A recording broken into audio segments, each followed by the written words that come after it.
welcome back everyone to the Fast Travel Lounge. My name is Stephen. I'll be your host today. Say hello, people in the room. I'm not in a room with you right now, but hello. Well, close your eyes for a second, sir. Close your eyes. My eyes are sufficiently closed. Sufficiently closed. They better be closed all the way to the big fella. Do you picture yourself in a room? No, I'm in a little cardboard box. What is this? Well, this is an intervention, my friend. You've got schizophrenia. Well, welcome back, everyone. Seth's schizophrenia diagnosis notwithstanding, we're down to 2. The dynamic duo, as it was. I liked it better when Patrick was my dynamic duo partner. Yeah, well, we don't always get what we want. Sometimes I wish it was just me and Pat sometimes. But, well, here we are. When mum and dad are fighting, it's just the father-son duo that teams up. And sometimes father-son duos are all right. It's good enough to beat Cell. It's good enough to record for Fast Travel Lounge. You know, so next time I'm just going to get me and Final Fantasy 14 on the pod. You know what? You're free to do that. Maybe get another podcast for that. For example, an exclusively Final Fantasy 14 pod. And you can read out lists. You love lists. I do love lists. And speaking of lists, segue, there you go. I'm channeling how to speak properly and Pat's vibes for today. But we are doing a tier list today, Seth. Both of us decided that we don't want to talk about what we've been playing. We want to talk about video games that we have played. So we are doing a Pokemon mainline tier list. Hopefully by the end of it, we still have a passion for the games. There are a couple of games I can see in this list that I wouldn't call mainline games. Yeah, specifically the 4 at the very end that I shoved over to the end for that reason. Let's not put the cart before the horse here and spoil the viewers. They can see the screen. Can they? Well, what if they're audio-only listeners? You know what? Fair. Spotify listeners, will you wait till we reveal what those games are? Don't worry, they're in the N64 and GameCube games. And if you're playing along at home, I reckon you can guess. So, ground rules of today, Seth. By the end of this episode, I want us to literally loathe each other. I want us to be teetering on being cancelled with the choice of words we're using. Hopefully this isn't the last episode we record, and we can sort of just shake hands at the end of it and have a bit of a punching session if we need to offline, but maybe we can stream that. Let's just see how we go. So we need to go into this with the same mindset we go into every recording.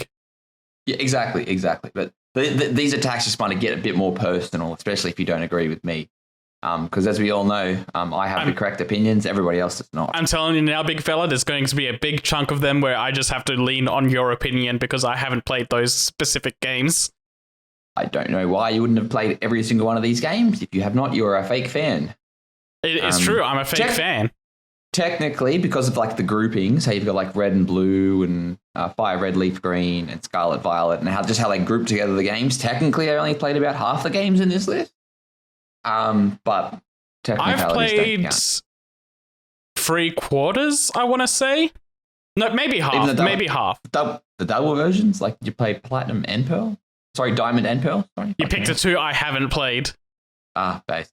Well, there you are then. We'll get to it when we get to it. We are including the 3rd versions, like your Platinums, your Emeralds, and we are including remakes as well. So you've got Heart Gold, Soul Silver, you've got BDSM, and Ultra Sun, Ultra Moon in there as well. Yeah, generally they add enough to warrant putting them on the list to see if they do go above their first 2 versions. They are mainline series games, in my opinion. Yeah, and maybe for when we get there, Pokemon Arceus is on there. I think that's technically a mainline series game, but with spin-off mechanics. So when we get to it, we can have that. It's made by Game Freak, so I think it counts. What's that elephant game they did in like 2013? That's not a Pokemon game, though. It's made by Game Freak, but there you go. There we go, Seth. We're already having a bit of a disagreement. I'm getting you on technicality. You want fun? I'm going to add that elephant game to this list. Please do not add that elephant. I have not played it. Me either. I played the demo once. It was fine. I'm not going to get it. I'm not going to play it. Is it 80% off? It's Probably. only on 3DS, isn't it? So RIP to the real. It's not going to be able to play it soon. All right. Do we have any ground rules? I don't think I do, actually. I just want us to get into this. Yeah, let's just kind of get into this, and if there's any ground rules that need to come up, then we'll bring them up. Okay, so actually, no. First ground rule. I see in like the last.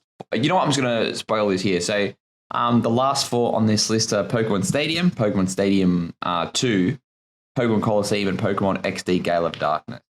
I note there isn't the first Pokemon Stadium here. That was only released in Japan. Do you want me to take the time to go and get that? No, I don't. I just wanted to make fun of you because my superior Pokemon knowledge, and I actually know that game. I think we should probably move these up so that we're doing them at the time they were released. Like, so after Pokemon Yellow, put Pokemon Stadium. Yep. That's fair. Yeah. And then Pokemon Stadium 2 we'll put after Crystal. Yep. Coliseum Coliseum's after Ruby and Sapphire, I believe. And then Gale of Darkness is after Emerald, I think. I believe, well, yeah, something around there. You know what, just for the audience sake, I'm going to zoom in on this as well. Done start off with. Should have, but we can't all be winners. All right, without further ado, let's get into it. Pokemon Red and Blue. I think these are A tiers. We're getting right off the bat to agreeing because, yeah, I was going to say A tier, maybe push it into B tier just so A tier is a little cleaner for things that I think are above it. But no, I honestly don't think it is. Like, I can make some strong arguments. Like, it did, like, as much as I hate it started the genre argument. All right, fine. Just shoot the first thing I was going to say down. Yeah, well, but it stands good on its own. Probably for its time, it's a bit dated. Like, if I pick this up and tried to emulate it right now, it's probably borderline unplayable just because of its dated mechanics with HMs, the speed of the gyms.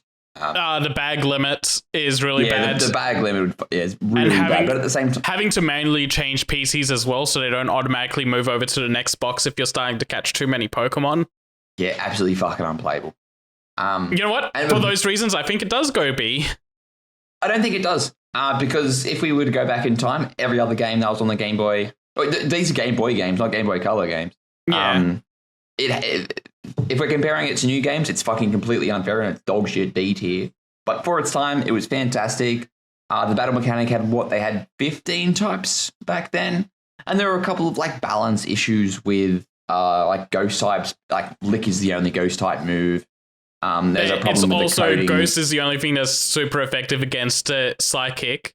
But, which means Psychics can go fucking rampant. Yeah, because the only ghosts that were in the game are part poison, so they get outsped by Alakazam, and they're weak to Psychic as well as being super effective, so it's just a very pointless Pokemon in that gen. Gengar's fucking sick, but at the same time, we got to remember that the balance problems are more apparent in this gen and probably the next gen as well. They were getting their footing with this game. Yeah, they were getting their footing, and not all games have to be perfectly balanced. To call back to another game series like the Budokai Tenkaichi series, you can't have like 150 characters like number 3 did and have more balance. It's fine. Some characters are for fun. There's 150 skins and there's like 5 actual character movesets. Yeah, and 3 of those skins are actually good. All of them look like Goku.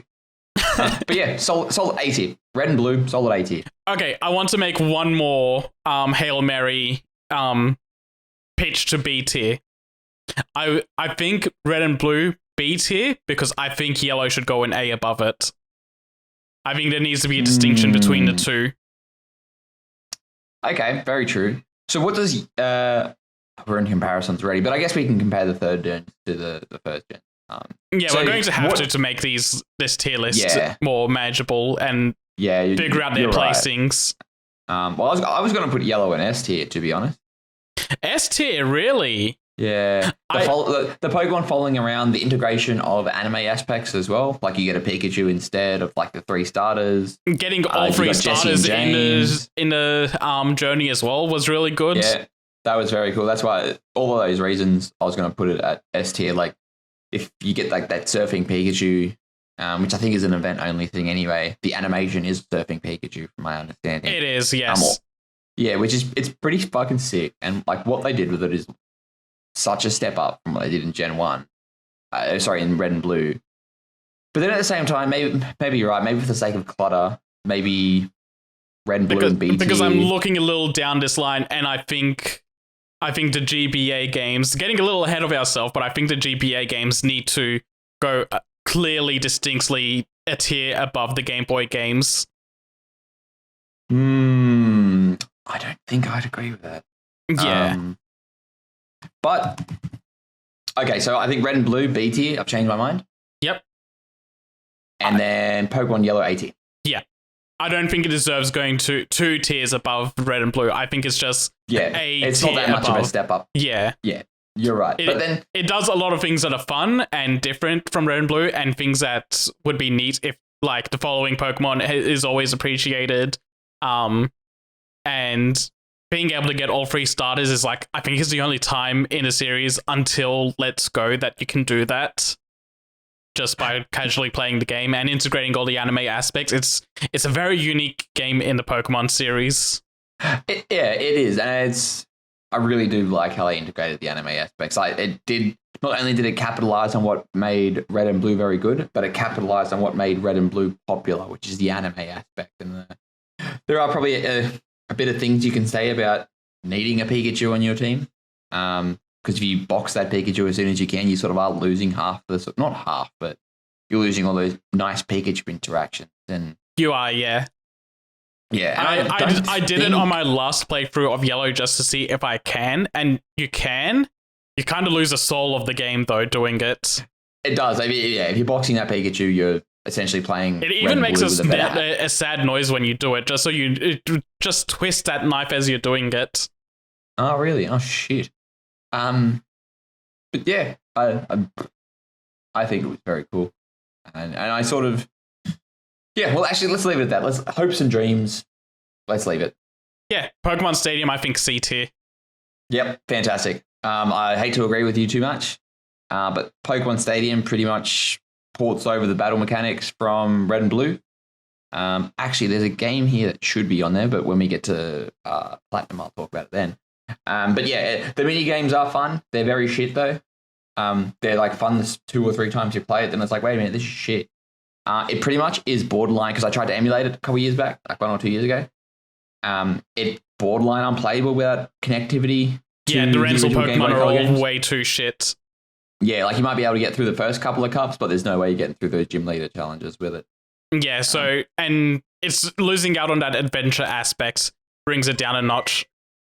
Yeah, it does. It does. And it sort of, it captures the soul of 3D Pokemon and their sort of sprites and all that, and seeing the Pokemon actually in 3D, especially the ones that weren't seen in the anime quite as often, is like, pretty cool.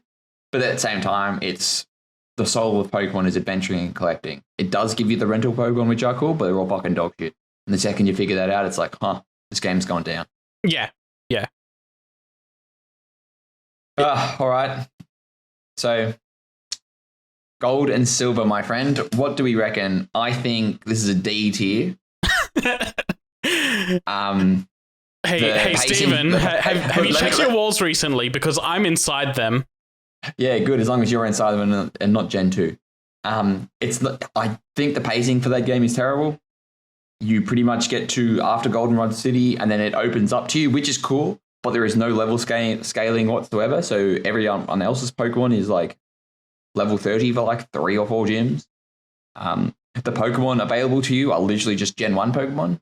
And while it does introduce the Dark and the Steel type, there are like 3 Steel types, like one of them being Steelix that you can only get via a trade, which while the sort of aspect of Pokemon is sort of trading and collecting, it's sort of, if you don't have a friend to trade with, or you don't have a metal coat, or it doesn't tell you how to evolve Onix, it makes it very hard to get one. And the dark types are there's only a handful of them anyway.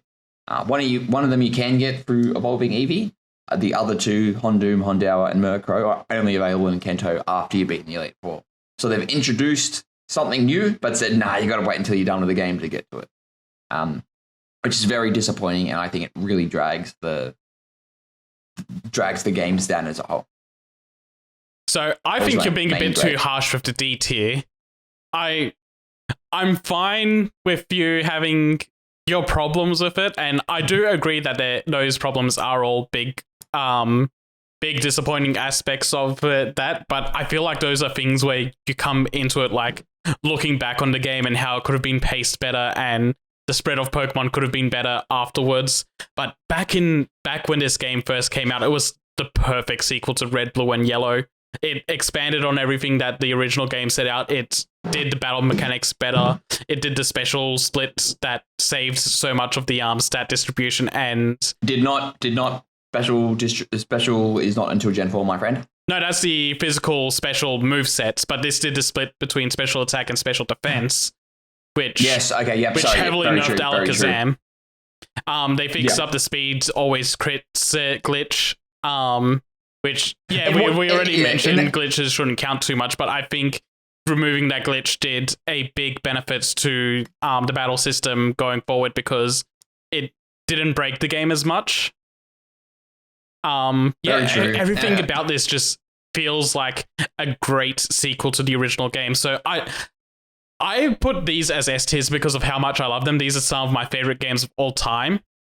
I'm okay. There's no way. I am not going to sit here and be told these are S tiers. Absolutely fucking not. I'm going to compromise and say I want these above Blue and Red at the very least.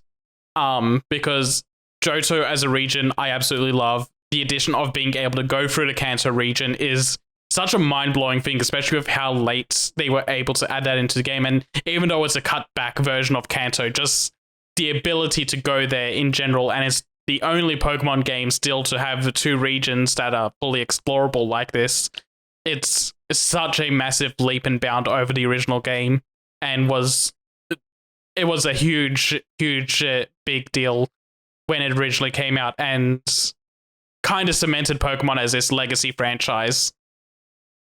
Okay, I'll agree with you on it being a perfect sequel, 100%. I disagree with the Kanto aspect simply because Kanto is lifeless. It's got like no adventure in it whatsoever. All the trainers you're up against are like, while they are a bit of a higher level, they're all using baby Pokemon, so it's very hard to get that XP gain to actually level up a bit. It is pretty cool to, like, when you get to Cinnabar Island and it's like there's been a volcano eruption there. It sort of does continue a story. Yeah, seeing Gary being a gym leader after how much of a shitheel he was in the original games is really nice. Sorry, seeing Blue as a gym leader. Yeah, it's the same. We both know. And having Red as the final boss on Mount Silver, despite the fact that it is very hard to match his Pokemon's level without grinding through the Elite Four, it is fucking sick. It's such a big deal when you finally meet Red and get to fight him, and he's using a really good Red, Blue, and Yellow team. Well, he's using Red, Blue, Yellow team. He's not even. No, he's got an Espeon, doesn't he? I think Crystal might have added the Espeon. Potentially. Actually, that's another thing. The Gen 2 Pokemon are shit. I disagree. I like a lot of Gen 2 Pokemon. Like what? Like Draftrig, Dunsparce, bullshit. Stanler, shit. Miltank is great. No, it's fucking Tauros with udders. It's a literal fucking cow. I like Houndoom and Houndour. I like the Murkrow line. I like Sneasel. I like Sizzle. It's only Murkrow. It's on a Murkrow line at this stage. It's just Murkrow. Oh yeah, it is too. But yeah, I like Murkrow just vanilla. Sneasel at this stage. Just Sneasel as well. But I really do like Sneasel. I like Sneasel better than any other variant of Sneasel that's ever come out. There's fucking too many Sneasels. I disagree with you, but I think that's just more on my taste rather than. I think the free legendary dogs are really cool. I hate the roaming aspect of them, but as designs, I think they're really cool. Worst mechanic in any video game. I'm happy with them having roaming mechanics. I am not happy with them fleeing automatically, and it doesn't really tell you that they're going to do that. And if you make them faint, that's it. You're fucked. Yeah. I hate that sort of, like, I enjoy legendary Pokemon. I enjoy them being counters in the overworld, and I'll save in front of it. I do not enjoy roaming Pokemon having to fucking chase them. Yeah, and especially the legendary dogs being able to run on their first turn. Yeah, and if you're not fast enough, it's too bad. I don't know. I don't think these can be done A I'd tiers. argue I think want this A tier below yellow to make you happy, but I'd also be okay I don't putting want it in B above red and blue. I was just about to say that maybe we should bump red and blue down to C, and then put in And put gold and silver there. yeah at B. Yeah, I'm happy to like relocate things space. And you are right; it is a perfect sequel. It just with its sequelization, it introduces new mechanics that aren't very good. But at the same time, it sets out to be a sequel to Red and Blue, and that's what it does. And that's It also introduced Pokemon breeding, which was a much needed aspect. Yeah, debatable. It only introduces breeding for the baby Pokemon as well. Don't forget. They did, but being able to breed so you don't have to keep going out and catching. I think this also added natures. Did it? I thought it was Gen 3. Gen 3 added abilities. I thought Gen 3 had natures as well. When were natures added in Pokemon? Not it. Hang on, Bubble Peter. They were introduced in Generation 3. Sorry, big fella. Dang. Yeah. Gen 3. Let's not talk about Gen 3 just yet. We're not there. Yeah. But also with the cool. color aspects, I just also want to mention they also added shinies this generation. I was introduced in Crystal, my dude. Was it introduced in Crystal? I'm pretty sure it was. I mean, it's still Gen 2 technically. Oh, that's the next game on the list, Pokemon Crystal, big fella. Yeah, let's not jump the horse. No. Hang on. I'm pretty sure they're in Gold and Silver. Yeah, actually, no, you're right. Yeah. Originally called Rare Pokemon in the debug menu in Gold and Silver. So I guess that's when they were introduced. Yeah. It must have been fucking atrociously hard to get one of those. Probably some of them are absolutely fucking disgusting with how to get them. But yeah, okay. Yeah, it does introduce shiny Pokemon. Am I a fan of shiny Pokemon as a whole? Not really, in my opinion. Borderline luck at some point. But that's fine. Let's continue on. Crystal, I think, is just slightly above Gold and Silver. Like, absolutely. Same tier. It's the exact same game, but they made Suicune a quest line instead of a roaming. And Suicune. Suicune, yes. Sweet. And also the animated sprites are nice. Animated sprites, absolute kino. But yeah, you're right. But it's literally the exact same game besides those two things. Yeah, it doesn't add the same soul that Pokemon Yellow does, which is a bit of a shame. Yeah. But yeah, it's good for what it is. It's probably better than playing Gold and Silver. Yeah, probably. Yeah. And I think it does a couple of like weird gameplay changes. You change a couple of trainers and all that kind of thing, and you can do some weird things. Also, we did mention this before, but how your mum can store money for you and stuff. Yeah, really cool your mum's a bank. Yeah. And then she buys Pokemon dolls with your bank money. Yeah, I didn't ask her to do that. She buys like items, and she buys like I'm not sure if this is hard gold or solid silver, but she does buy evolution stones as well. That might be hard gold or silver. All right, cool. We're in agreement. Yeah. It's better in the sake of it fixes a couple of things, but it does not add anything. Yeah, nothing worth discussing, I feel. Maybe I'm completely wrong about that, but there's nothing that I've noticed. Yeah, nothing that like immediately sticks to mind. Yeah. Yeah, it's just the quest line. It's a moving sprite. The moving sprites are fucking sick. Stadium 2 goes above Stadium. I don't know 100%. If it goes above Red and Blue. I'd say it's B tier. Do you think it's B tier? It's B tier because it adds, there's like a lesson school in it, and that does teach you a lot of mechanics and how that works. Another thing we didn't mention about Gen 2 was the introduction of held items. Yes. Yeah, which is sort of a borderline game changer in some of the areas, especially with turning acorn. And I think they had berries in Gen 2, or was it just acorn? Actually, no, it was just acorn. Yeah. But you did have like items like leftovers or I think like charcoal, mystic water, all those shit ones. But it does sort of teach you how to do that. It does. I specifically remember there being, I think it's called like Earl's Academy or something. And I specifically remember this one with a muck that would use nothing but acid armor, and it was teaching you about special defense and special moves. And I couldn't work it out as a kid because I couldn't work out special attacks. I kept using special attacks, and the idea was to no use physical attack. And it was really cool that it sort of taught you that thing. And just more broadly as well, I probably should have emulated it to sort of see if the rental Pokemon are a bit better. But it was very cool that the amount of mini games that you're allowed to do was about like 2 or 3 times as much. And those mini games are a lot more fun than the first one.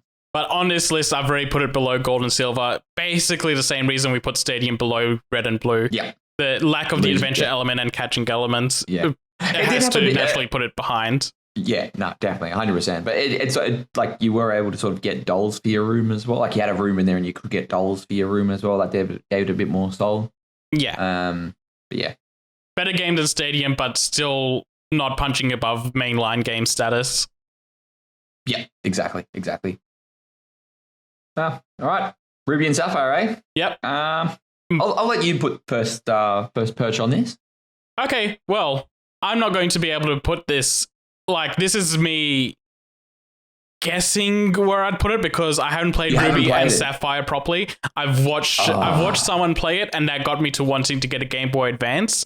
But then when I went to go get Ruby and Sapphire, they didn't have it, so I ended up getting Legacy of Goku 2 instead that day. I played Emerald a little bit, not finished, but I've emulated Emerald a fair bit. We'll get to Emerald when we get to it. But Vanilla, Ruby, and Sapphire, I can't say there's nice additions that they've done, and I'd assume at the very least it goes B tier above Gen 2. I would put it in A tier. You wanted an A tier? I would like it in A tier. Let me explain. Okay. So I'll put it behind yellow for now, but go with your explanation and we'll sort it out proper. Yeah, so that introduces a shit ton more Pokemon. It introduces, and they're cool Pokemon as well. It's a bit of a shame that some of these new Pokemon are locked between the different versions, but unfortunately that's what it is. Oh yeah, Gen 3 is infamous for how badly they spread their Pokedex, isn't it? It is, and you can't, and this is probably maybe a point against it as well, that when it first came out, there was no way, well actually there still really isn't, there's no way to connect Ruby and Sapphire to Gold and Silver Gen and 1, Gen 1. Red and Blue. So there is a very big you have to start over. That and there's no way to get those Pokemon up that you've loved to Gen 3. Not until Fire Red Leaf Beam came out you can get it. But there was a lot more friendlier in like the graphical the graphical interface. The soundtrack is absolutely fucking kino with those trumpets. The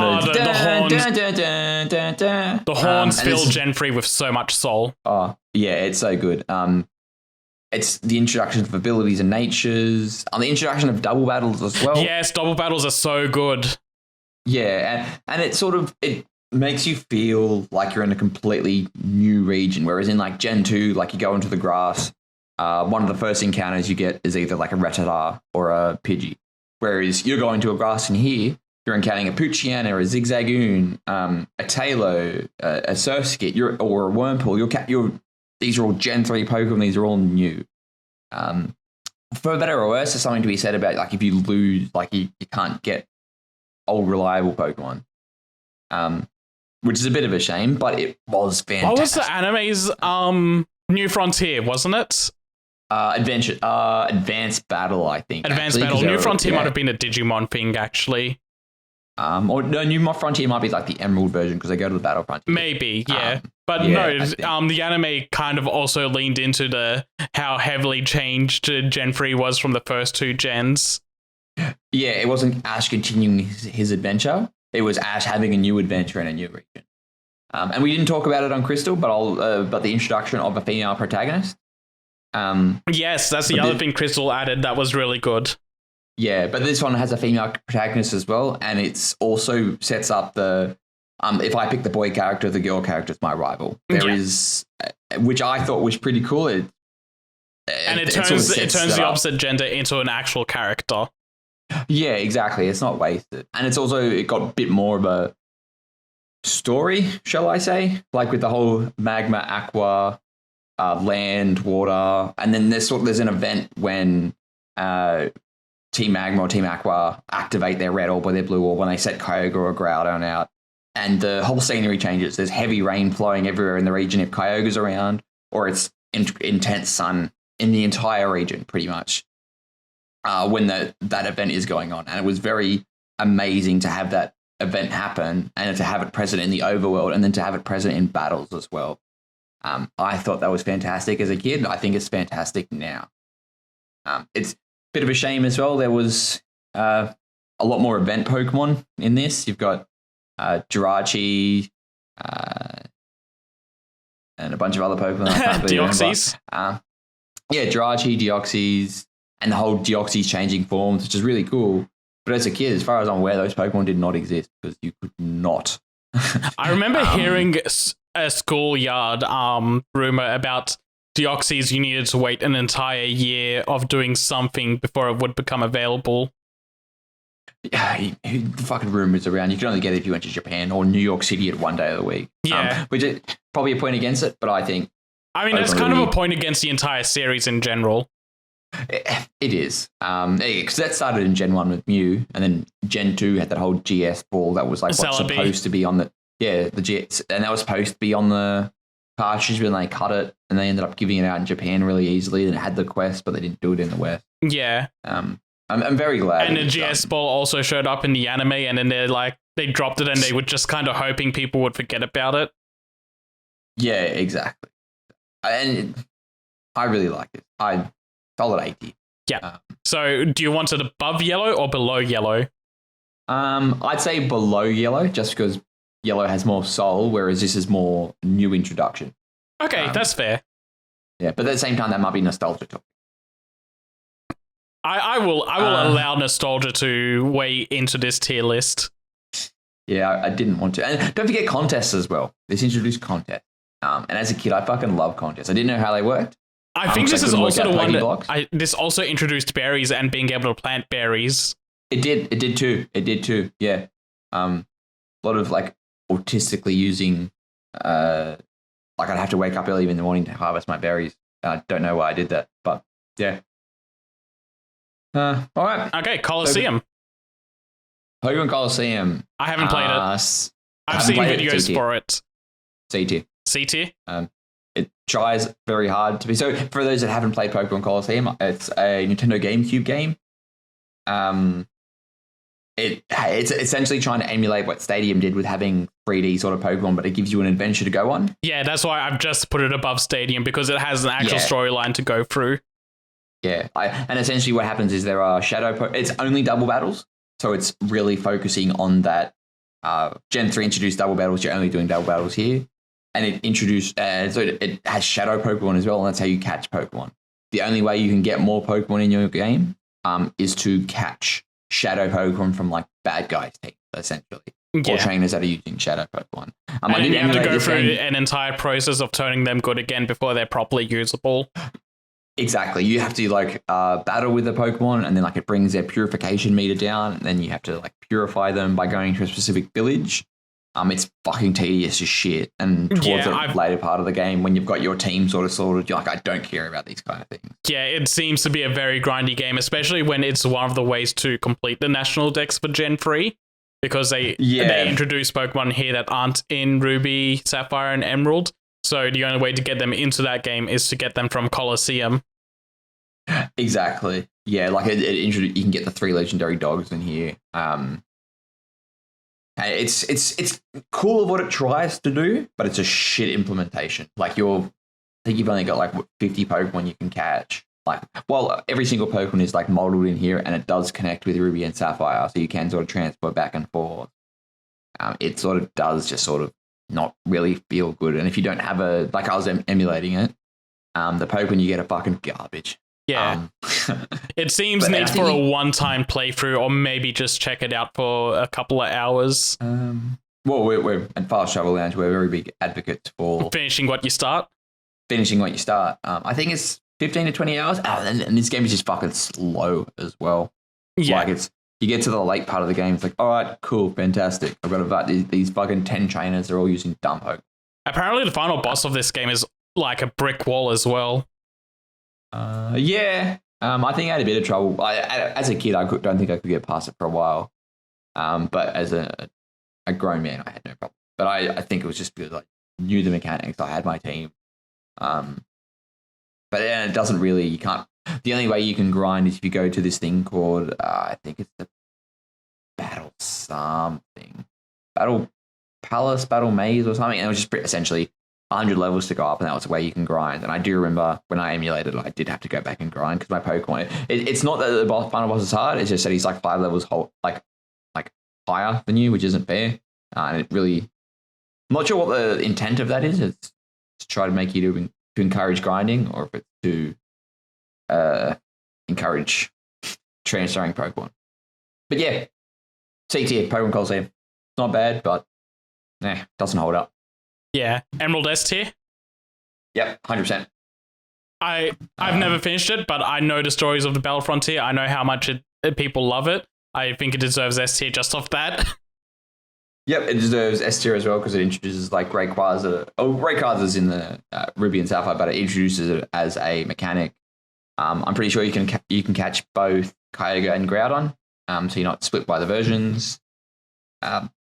It is just it's an overall like better game, and it fixes a lot of the problems that, well, maybe not problems, but it brings in it's a funny word, a lot more of the older Pokemon from Gens 1 and 2 that didn't make the cut. Yeah.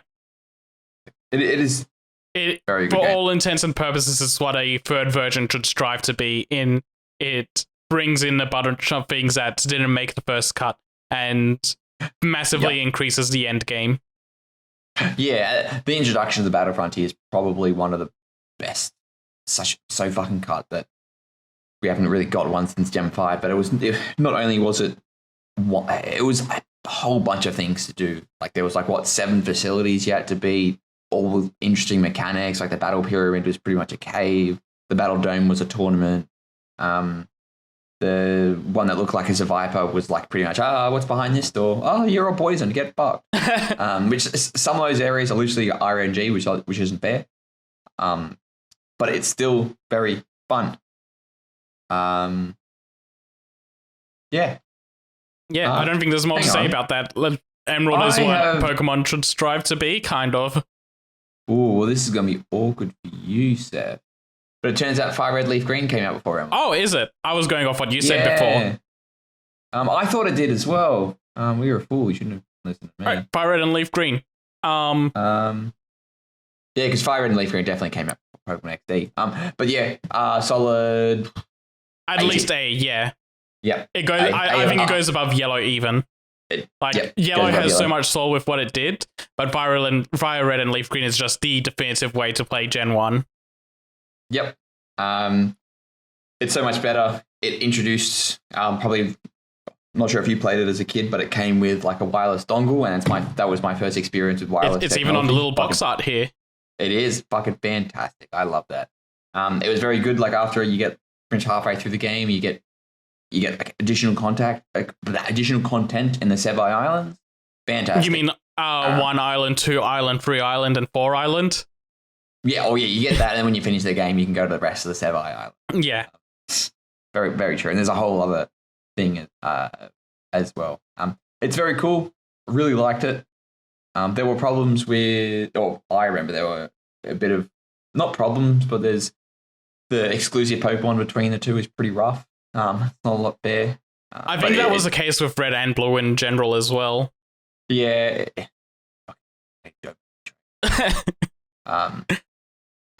Yeah, I thought it was fantastic. It was literally everything you wanted out of like a remake. Like it literally built up the games, put a good coat of paint on it, and then brought Gen 1 up to Gen 3 standards, which is what you want from the remakes. Exactly, and it was released 10 years after. So it's probably much I hate to say this, the first fall or the first idea of gaming, just release a game 10 years later with a fresh coat of paint. But this does above and beyond what a remake or a remaster should do. It is very, very cool. Yeah. They are fantastic games. Yep. An XD Gale of Darkness, B tier. B tier, just to make it above Colosseum. Yeah, like it fixes a shit ton of the problems that Colosseum has. Like you can find wild Pokemon now. The pool of Pokemon you can get is a lot better. Like you can get the Gen 2 starters. And they're quite early on as well. Gen 2 or Gen 3 starters? Now I can't remember. I think it would have been Gen 2 because I believe the Colosseum games were heavy on the Gen 1 and 2 pandering so that you could bring those Pokemon up to Gen 3. Yeah, I think you're right there. Yeah, so very cool. The storyline's like a bit better. There are a couple of single battles instead of just having the double battles. And there introduces like a purification machine and a purification mechanic where you can put all the Pokemon that you've purified in like a weird grid, and that would like purify the shadow Pokemon. And you can pretty much purify Pokemon from like anywhere in the overworld as well, which is fucking fantastic. Yeah. Saves a lot of hassle on that end. Yeah. Perfect sequel, but it does suffer the same sort of problems. It does introduce like a weird battle sims as well, which if you can get like certain discs, it's like it will simulate you're in a situation. You can use like a Metagross and a Tyranitar or something, which is pretty cool. But you don't really get those Pokemon, and the rewards are pretty average at best. But yeah, it does encourage. Actually, no, I don't think it encourages transferring Pokemon, but it definitely does exist as a bridge to get more Pokemon to your Gen 3 games, whether that be Emerald or Ruby and Fire or Leaf Green. Yep. B-tier. Fair enough. So Stephen, I'm gonna have to take a step back. The next 3 games are all yours. Next 3. Yeah, I got into the DS very late. I didn't get a DS until the 3DS system was out, and that was the same time Black and White came out, and that was when I got back into Pokemon. So I skipped Gen 4, basically the entirety of Gen 3 and Gen 4.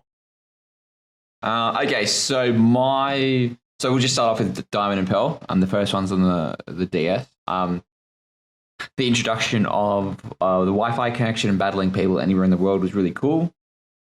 Yeah, the Global Trade Center as well, wasn't it? Yep. I think that comes in Platinum. Really? Maybe go fact check that while I'm talking shit at the moment. But I know it definitely had Wi-Fi battling. Me and my brother we had to get that fucking Nintendo dongle thing that was like $70 so our DSs could connect to the internet so we could get logged by people using hacked Pokemon on Cerebi. Man. Logged. It was introduced in Diamond and Pearl. It was? Okay. Thank you. Good fact check.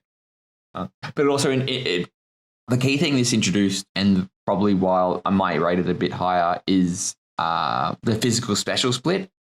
Yes. Which is desperately needed for the game. It desperately gave a bit more viability to different Pokemon, and it just made things a lot more sense. Like, just because it's a fire move, like Fire Punch, why is that a special attack? Yeah. It should be a physical attack. And that was really cool. And it did a lot for certain Pokemon, like Flareon didn't have any good moves until this physical special in move split happened. Yeah, exactly. It was really cool. Like, it definitely does give more lifeblood. And I eventually, every now and then I'll feel the need to like replay like Fire Red and Leaf Green or something, but I need the physical special splits. I'm always looking for that fucking ROM hack. So it's very good. It was also good. They had the Poke Clicker, not the Poke Clicker, the Poke, not Poke Nav, not Poke Gear. The thing they had on the Poke Walker is in Heart Gold and Soul Silver. Yeah, that fucking mental. The thing they had on the Poke Watch, was it? I think it might have been Poke Watch. Looking it up now. Fuck, it is Poke Watch as well. Damn. The Pokétch. The Pokétch. It's the Pokétch. That was very cool. Like, you could use it to keep the time on your DS. You could use it to keep track of Pokemon you're breeding. You could keep track of which berries are where. It was fantastic. I really liked it.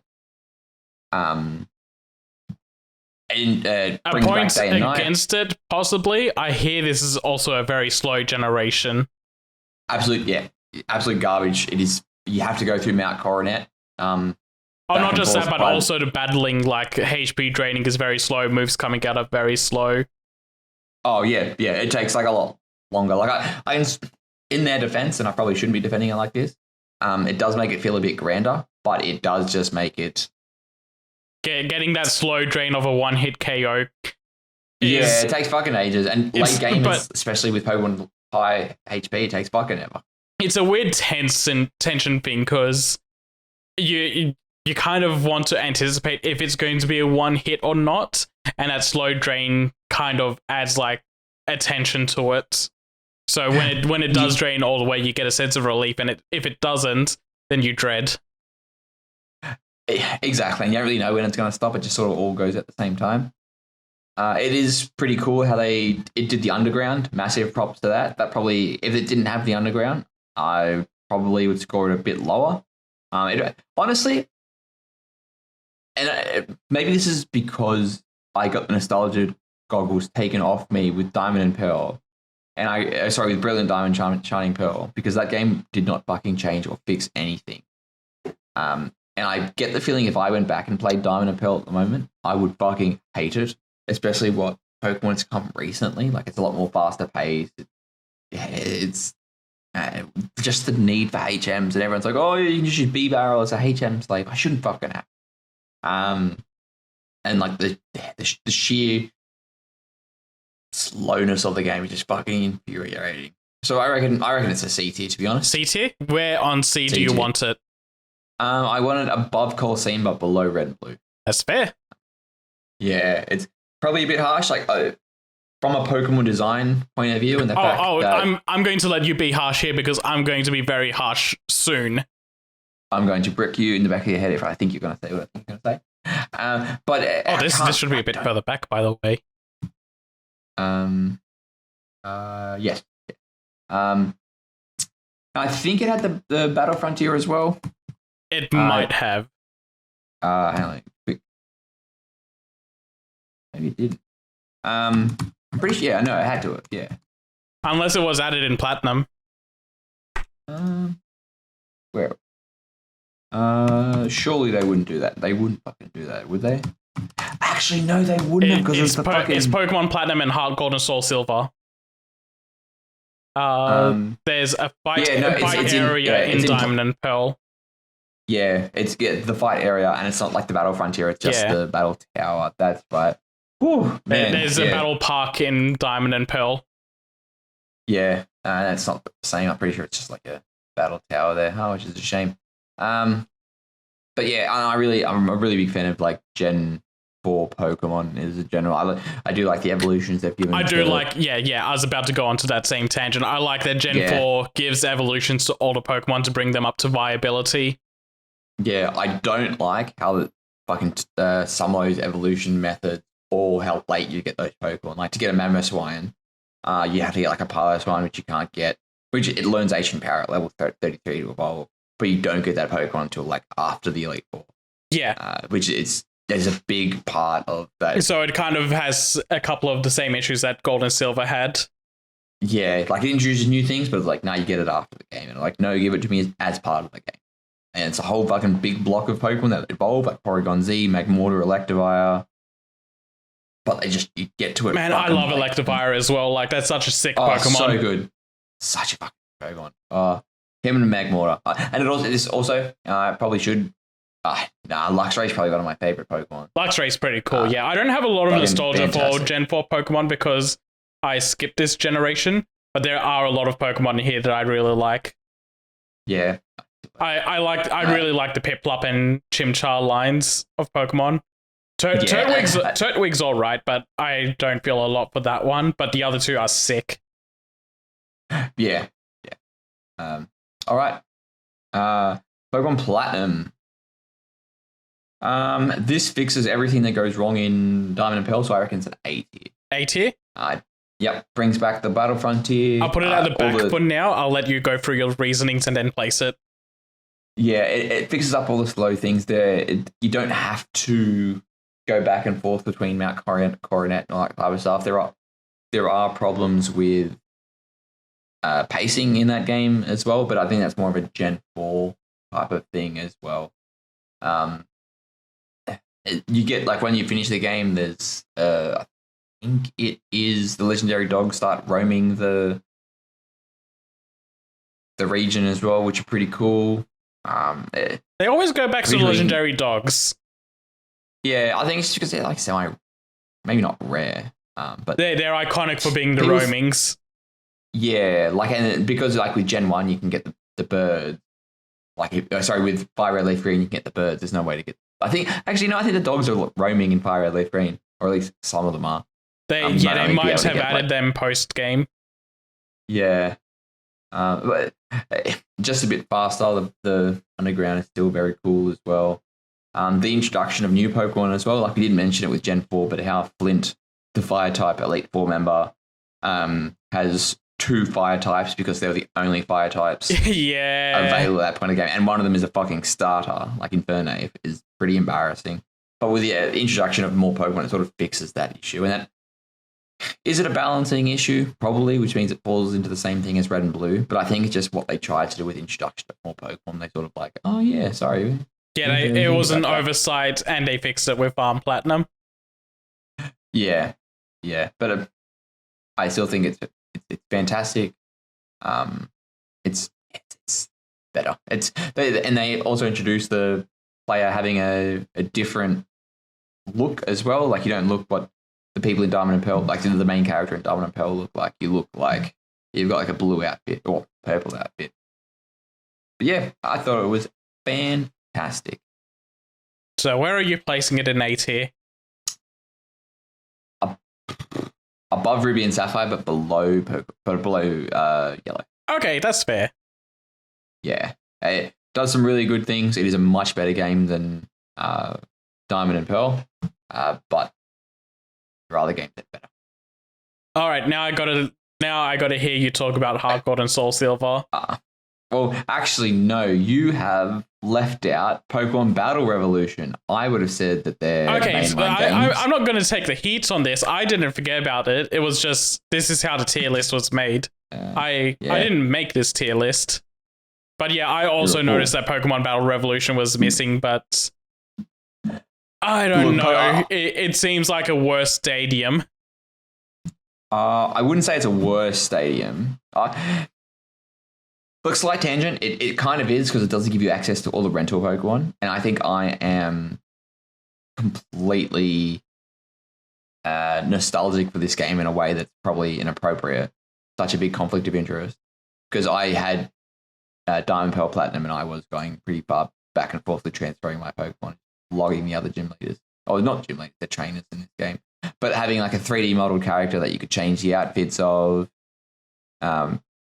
being able to like the Pokemon would actually go up to each other. Like if you, let's say, an Umbreon used a bite attack on an Espeon, it would like the Umbreon would cross the field and bite it, which is pretty fucking sick. Yeah, animation work seemed really nice, but feature-wise, it seemed like it had less than Stadium 2. Yeah, it loses the mini games. Yeah, it's pretty. Yeah, it's less than it's.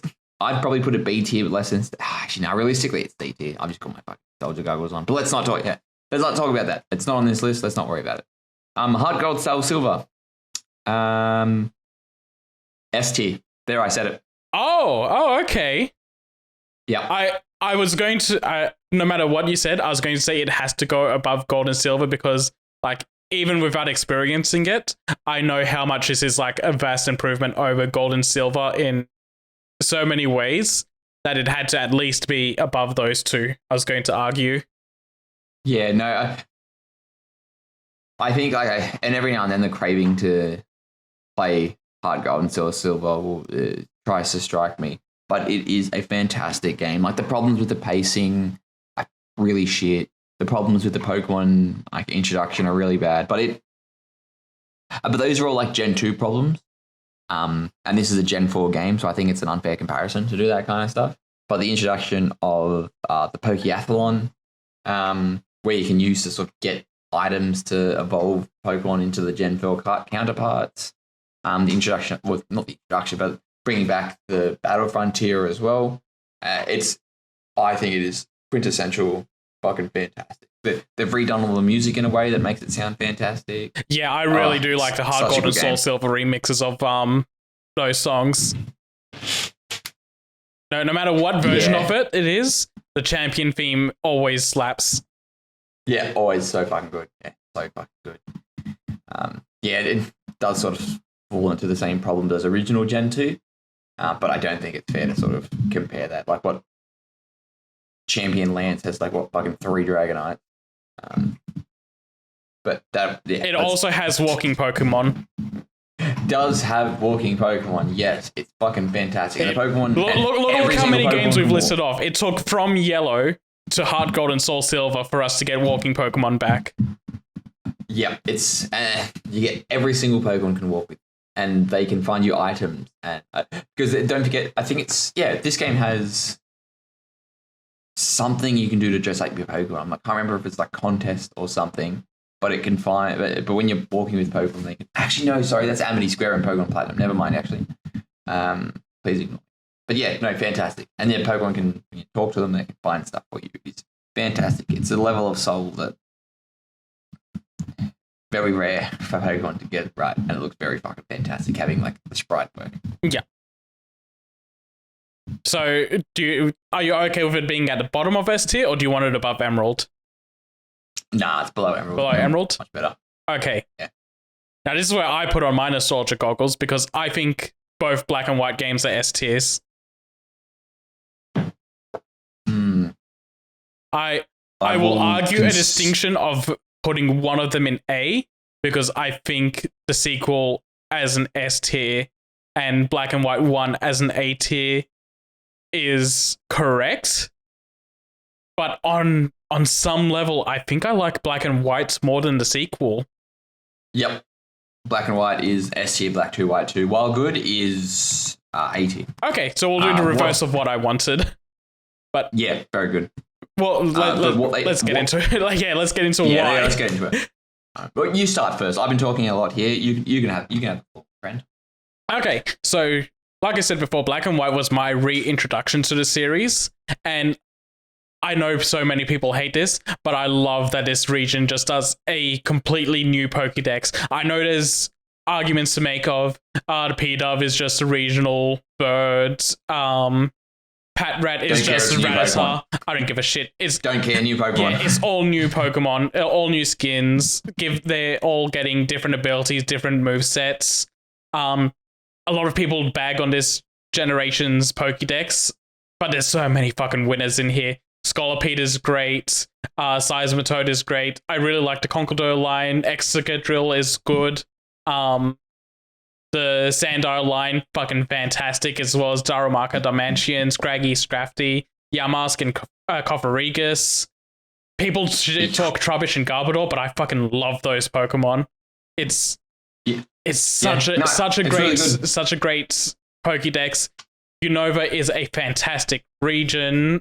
All they animate the sprites again, which is so soulful again. I think this is the introduction of having 2 rivals, and I really do like Cheren and Bianca in the original game. I like running into them every city because their stories are progressing, and I really do like their stories. Cheren might be kind of angsty the entire time, but he grows out of it. Seeing Bianca being like, no, I want to grow as my own person, and realizing that Pokemon training isn't her thing, but she does love Pokemon in a specific way, and then seeing that pay off in the sequel, so good. I love Generation 5 so much. Yep, 100%. Yeah, no, completely agree with you. Also, minor correction, in Gen 3, you had the 2 rivals as well with like the opposite gender and Wally. That's right. Wally counts, I guess, but he only shows up like twice, doesn't he? Oh, yeah, like 3 times, and like one of them's at the Elite Four. Yeah. You sort of do. He appears. He's like a lot front loaded. Like you literally just sort of hang out with him. You give him the routes. And he goes off, and you see him in like Birdham Turf Town, where he's like, "Yeah, I'm actually really cool. I'm doing good." And he's like, "Cool." And he's like literally the last person you beat at the Victory Road. Fuck weird. But yeah, I think we'll talk more Wally when we get to Omega Ruby and Alpha Sapphire. Yeah. I think you're right. Pokemon Black and White 1 is I think Black and White 1 is much better than Black and White 2. Because the way that it like it's a hard reset. Yeah. Was literally it was the one thing that Pokemon needed. And you can say things that like there are like the Pidovs, there was a reskin of Pidgey, or Patarad's a reskin, or it ran out of designs because it's got a fucking ice cream Pokemon.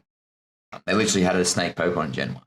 I fucking hate that. Yeah, Pokemon's always had lazy designs. Like, there's one that's literally just a Pokeball. Come on. Yeah, like, what the fuck? One that evolves into upside down Pokeball. Yeah. You can throw that complaint at a lot of Pokemon, and people will go, oh yeah, but that's from the generation I like. Fuck off. Generation 5 is a generation I like, so I'll accept all of their bad Pokemon designs. And can't forget some good quality of life changes, like TMs being complete use, infinite usage. Yes. Very, very, very cool. We've got some other features, like you can connect to the Dream Network or whatever it was to get some sort of exclusive Pokemon. I remember you used to play that quite heavily. The Seagear was really good because it just made connecting to other people anywhere at any you got to use like the infrared or whatever, but you didn't have to go to a Pokemon Center to connect to people. You could just use it from anywhere in the map. Yeah, anywhere you want. And it had that in the post game, you had like White Forest or Black City, and that would change depending on, like, you had that weird Entralink thing in the middle, and you could do quests and stuff to build up either White Forest or Black City, and that would and then there's a surprise Cynthia battle. Yep, very cool as well. And as a rival is fantastic. So technically this game has 3 rivals, but N and Plasma are fantastic villains. The Ghetsis and the Sages are a little generic, but I really like N and like his worldview, and he's not really antagonistic. He's like, I have my beliefs and I need someone to challenge them. And if I'm wrong, then that's it. I fully accept being wrong in this situation and will grow as a person. Yeah, and I've heard this argument before on the other Pokemon podcast I listen to, but it isn't really a you story. This is an N story, like the way that he's like sort of the king of Team Plasma, and then he's growing and he has to sort of accept the fact that Team Plasma is doing something wrong. I really sort of like that, and that heel turn of Gestus going, "Nah, fuck you, I'm in charge. Fuck yeah, and he's a dumb sack of shit." Yeah, you and N are 2 sides of the same coin, sort of thing. N is like he's not your voice specifically, but he's the voice doing the opposite. He's like the voice against yours, sort of thing. Like he whatever you would say in that moment, he's kind of saying the opposite to like give an opposite perspective of what you would give. Yeah, and don't forget as well, it brought in Seasons as well. Seasons is a neat thing. It was only in this generation, and I can see why they're gone, but I also really like the addition of it and all the maps changing depending on the season. Yeah, and there was that, I can't remember if it was in this one or in Black 2, White 2. If you're doing it in winter, you can save like a significant piece of time because it's like a bridge or something. That's made out of the snow. I will say the introduction of like Dealing and Swordspark that have different forms depending on the seasons are fucking sick. Yeah. There is no different mechanic that I'm aware of. That like if you've got like an autumn Dealing versus no, there's no mechanical changes, just visual, but it's a cool visual gimmick.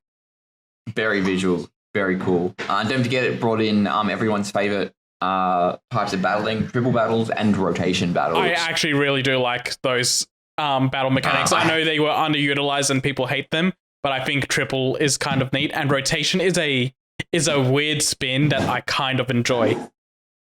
Triple battles are the devil's work. Rotation battles are 4D chess. I will not be argued with.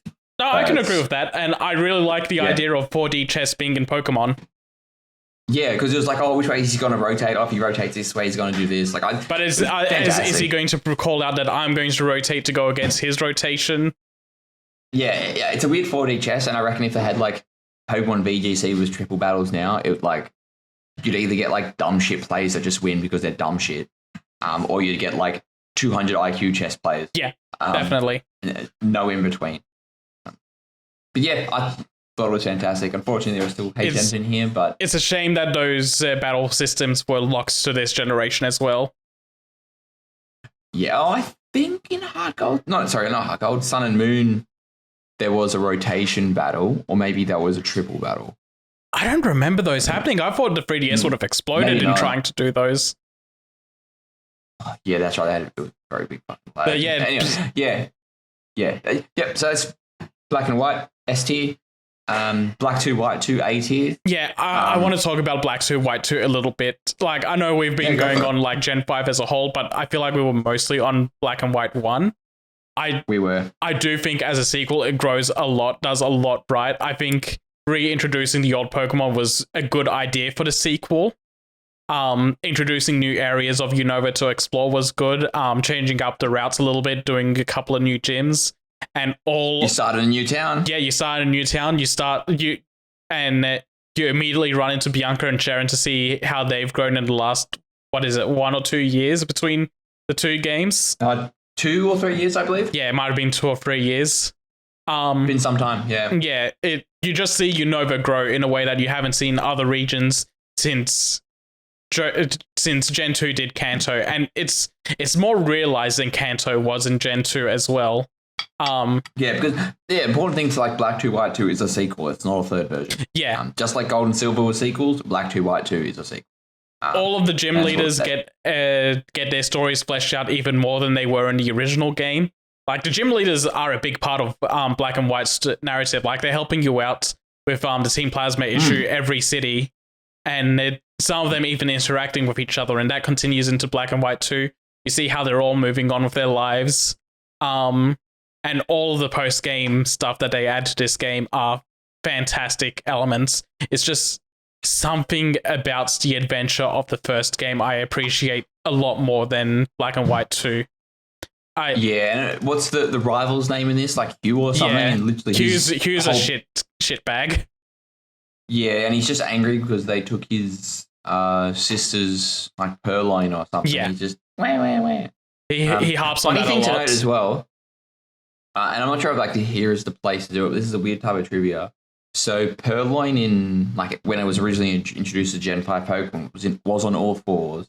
And then I'm not sure if it was like a mistake in the anime, but it had it on 2 legs, and I think it's pretty much since every gen since Gen 6 it stands on 2 legs. Yeah, like it's not under a cat. It's like that a kind meow of sucks. type of thing. Yeah, it's weird and sort of makes it brings back that comparison of it's just Gen 1 with a funny hat. Because Purloin's just and it evolves into Liepard, who goes onto all fours when it evolves as well. Yeah, just like Persian. But yeah, and don't forget this brought in and it does get a lot of fucking shit. The Pokestar Studios. I like Pokestar Studios. It's cute. I love it as well, and having Bryson Man and you can follow the story or do your own thing. It's cool. It's a bit unfortunate that you're literally locked into doing the first one. I think that's why it gets the hate. Yeah. And the World's Tournament at under the oh god, what's the city name? The one with the ground gym. Driftveil. Yeah, Driftveil. One of the very there's underground tournament under there that's like a world tournament to refight. So pretty much every trainer from across the series is fantastic. Seeing Red Blue show up again there, even the old gym leaders from Gen 1 through to 4, old champions. Fantastic. Yeah, Cynthia, Steven, Wallace, they're all there. The whole gang's there. Yeah. They also introduced those weird O powers as well. I think O powers was introduced in Gen 6. Was it? I thought it was. Oh, well, I'm just embarrassed myself. Let me double check because you might be right, but I think that's a Gen 6 thing. Yeah, maybe it was. Yeah, no, I think you're right. Yeah, that was X and Y. Right. Yeah. But yeah, for all intents and purposes, Black and White 2 should be above Black and White, but on a personal level, I enjoy the first one more than the second. Yeah, I don't like as well how in Black 2, White 2, how Kyurem needs to interact with the legendary. Yeah. To fuse, so that sort of it encourages it pretty much because it needs to fuse with legendary. There needs to be 2 versions. Yeah, I thought that was a bit of a fucking give us your money. But I do like as well that. So in whichever version you played, like if you played Pokemon Black, you got not Kyurem, Zekrom. That's the one. And if you played Pokemon White, you got Reshiram.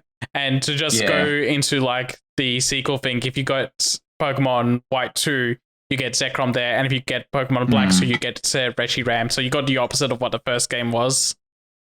Yeah, that was pretty cool. I will say though, it was pretty weird.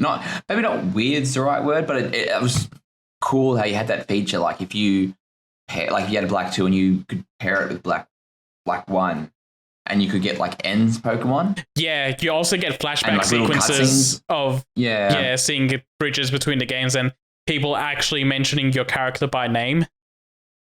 Yeah, that was pretty cool. I did enjoy that, and that the whole oh shit, I just lost my train of thought. Oh, and the whole use of having a challenge mode or an easy mode. Yeah, that's a weird one too, because apparently starting them deletes the key, and it also means you got to start the game over again. So you need to finish the game, pair up with someone, and then start over again. Yeah.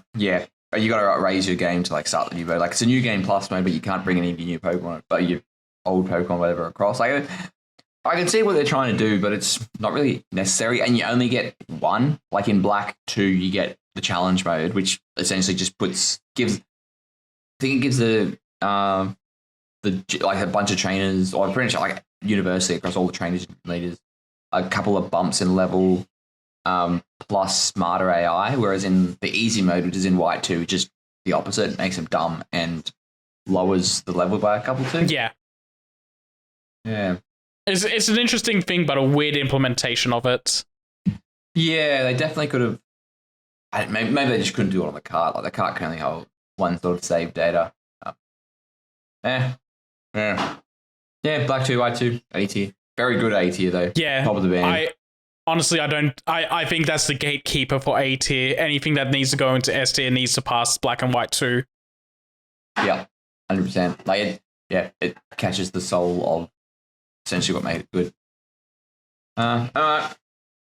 Pokemon X and Y Gen 6. B tier. 3D rollerblading, baby. What'd you say? Sorry, B tier. I would have said C. Really? Yeah. That's a big fan of these games. Yeah, I'm not a big fan of X and Y either, but I think they're fine. I think they're mid. Why is it a B tier? I like some of the Pokemon in there. The introduction of Fairy is cool. The O powers are cool. But I don't know why. I don't think it needs to go lower than Blue and Red. I think it stands above those. Just out of a pure enjoyment level, I guess. Like, it doesn't hurt to play X and Y. It's just kind of middle of the road of a Pokemon experience. And I think B tier exemplifies middle of the road the best. Yeah. Okay. So I'm looking on the Bulbapedia page for it. I completely forgot this game fucking introduced Mega Evolution. How the fuck do we not remember that? Yeah, Mega Evolutions were really cool. They were fucking fantastic. Say whatever you want about Pokemon that should have gotten them, they're not getting them. As a whole, Pokemon that got them that didn't deserve them. Pokemon that get 2. I'm looking at you, Charizard. Mewtwo. I can understand Mewtwo because it's a legendary. I don't understand. And I can understand Charizard because it's fucking pandering. It doesn't need to. But yeah, I thought fantastic. I loved Mega Evolutions and their concept of making existing Pokemon really strong. Yeah. And not all Pokemon got them, which is unfortunate. But the ones that did get them got really cool designs. Yeah, very, very. Like I don't think there's apart from like Ordino or something, and that's a fucking rogue Pokemon to give design to anyway. Yeah, but no, it was fantastic. I think I want to put it directly in the middle of B tier. I would have said above Gold and Silver, to be honest. You were about to say it should go in C tier, though. Yeah, I'm recalling my adventure, and don't forget it had like horde trainers. It had that Pokemon ME thing, which means you could like interact with your Pokemon. And that was the way you evolved Eevee into a Sylveon. Yeah. I also really liked Pokemon ME of making the single player adventure easier if you used it properly. Like Pokemon would be like, oh, it's really friendly towards you, so it has a chance of surviving on 1 HP, or it's really friendly towards you, so it has a higher crit rate. Yeah, or it like literally would just or it missed because it responded to your thing, and I think if you get to the maximum one, you get more XP as well. Yeah, it's it, cool it to also start off introduced with, the super training. It did. Yeah, I was just about to bring that up. I never used super training. I didn't understand EVs and IVs back then. I did it wrong. I understood them. Well, I was just starting to understand them, but I did it wrong because I didn't understand them completely. Well, it just doesn't fucking tell you, and that's a big thing with Pokemon BGC. I can't tell whether I've learned because the games told me, which I'm pretty sure they don't. They don't. No, Or the if I games told hide that yeah. information so much. It wasn't until X and Yeah. Y that they started to show a semblance of making it visible to the player. Bullshit. Shouldn't. It makes it so it's weird gatekeeping. It is. It's yeah. I don't know why they spent so long hiding those. Yeah. Anyway, and don't forget this had trainer customization as well. It That's did. what's getting me. Yeah. It did. Yeah, I think the more I talk about it, the more I'm, but also it had the remembering shitty friends. it did. And It did have those fucking friends. and story-wise, coming out of the black and white games into X and Y, it's such a drop in quality. Team Flare are the worst team. 100%. Yeah, Team Flare is so bad. Yeah, and it's very obvious that Lysander's the bad guy. Hey, Team Flare wears a lot of red. Oh, hey, this guy's got fucking red hair and wearing a red suit. I'm shocked. Telling me he's the bad guy?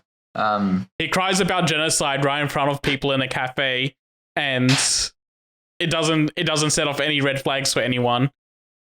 Yeah, and then he goes to commit genocide. At Taylor's oldest time. Oh, I had Pokemon Y, and Yveltal is like the destructive Pokemon. So maybe in Pokemon X he wants to bring people back. No, it's the same. It's the same story, both sides.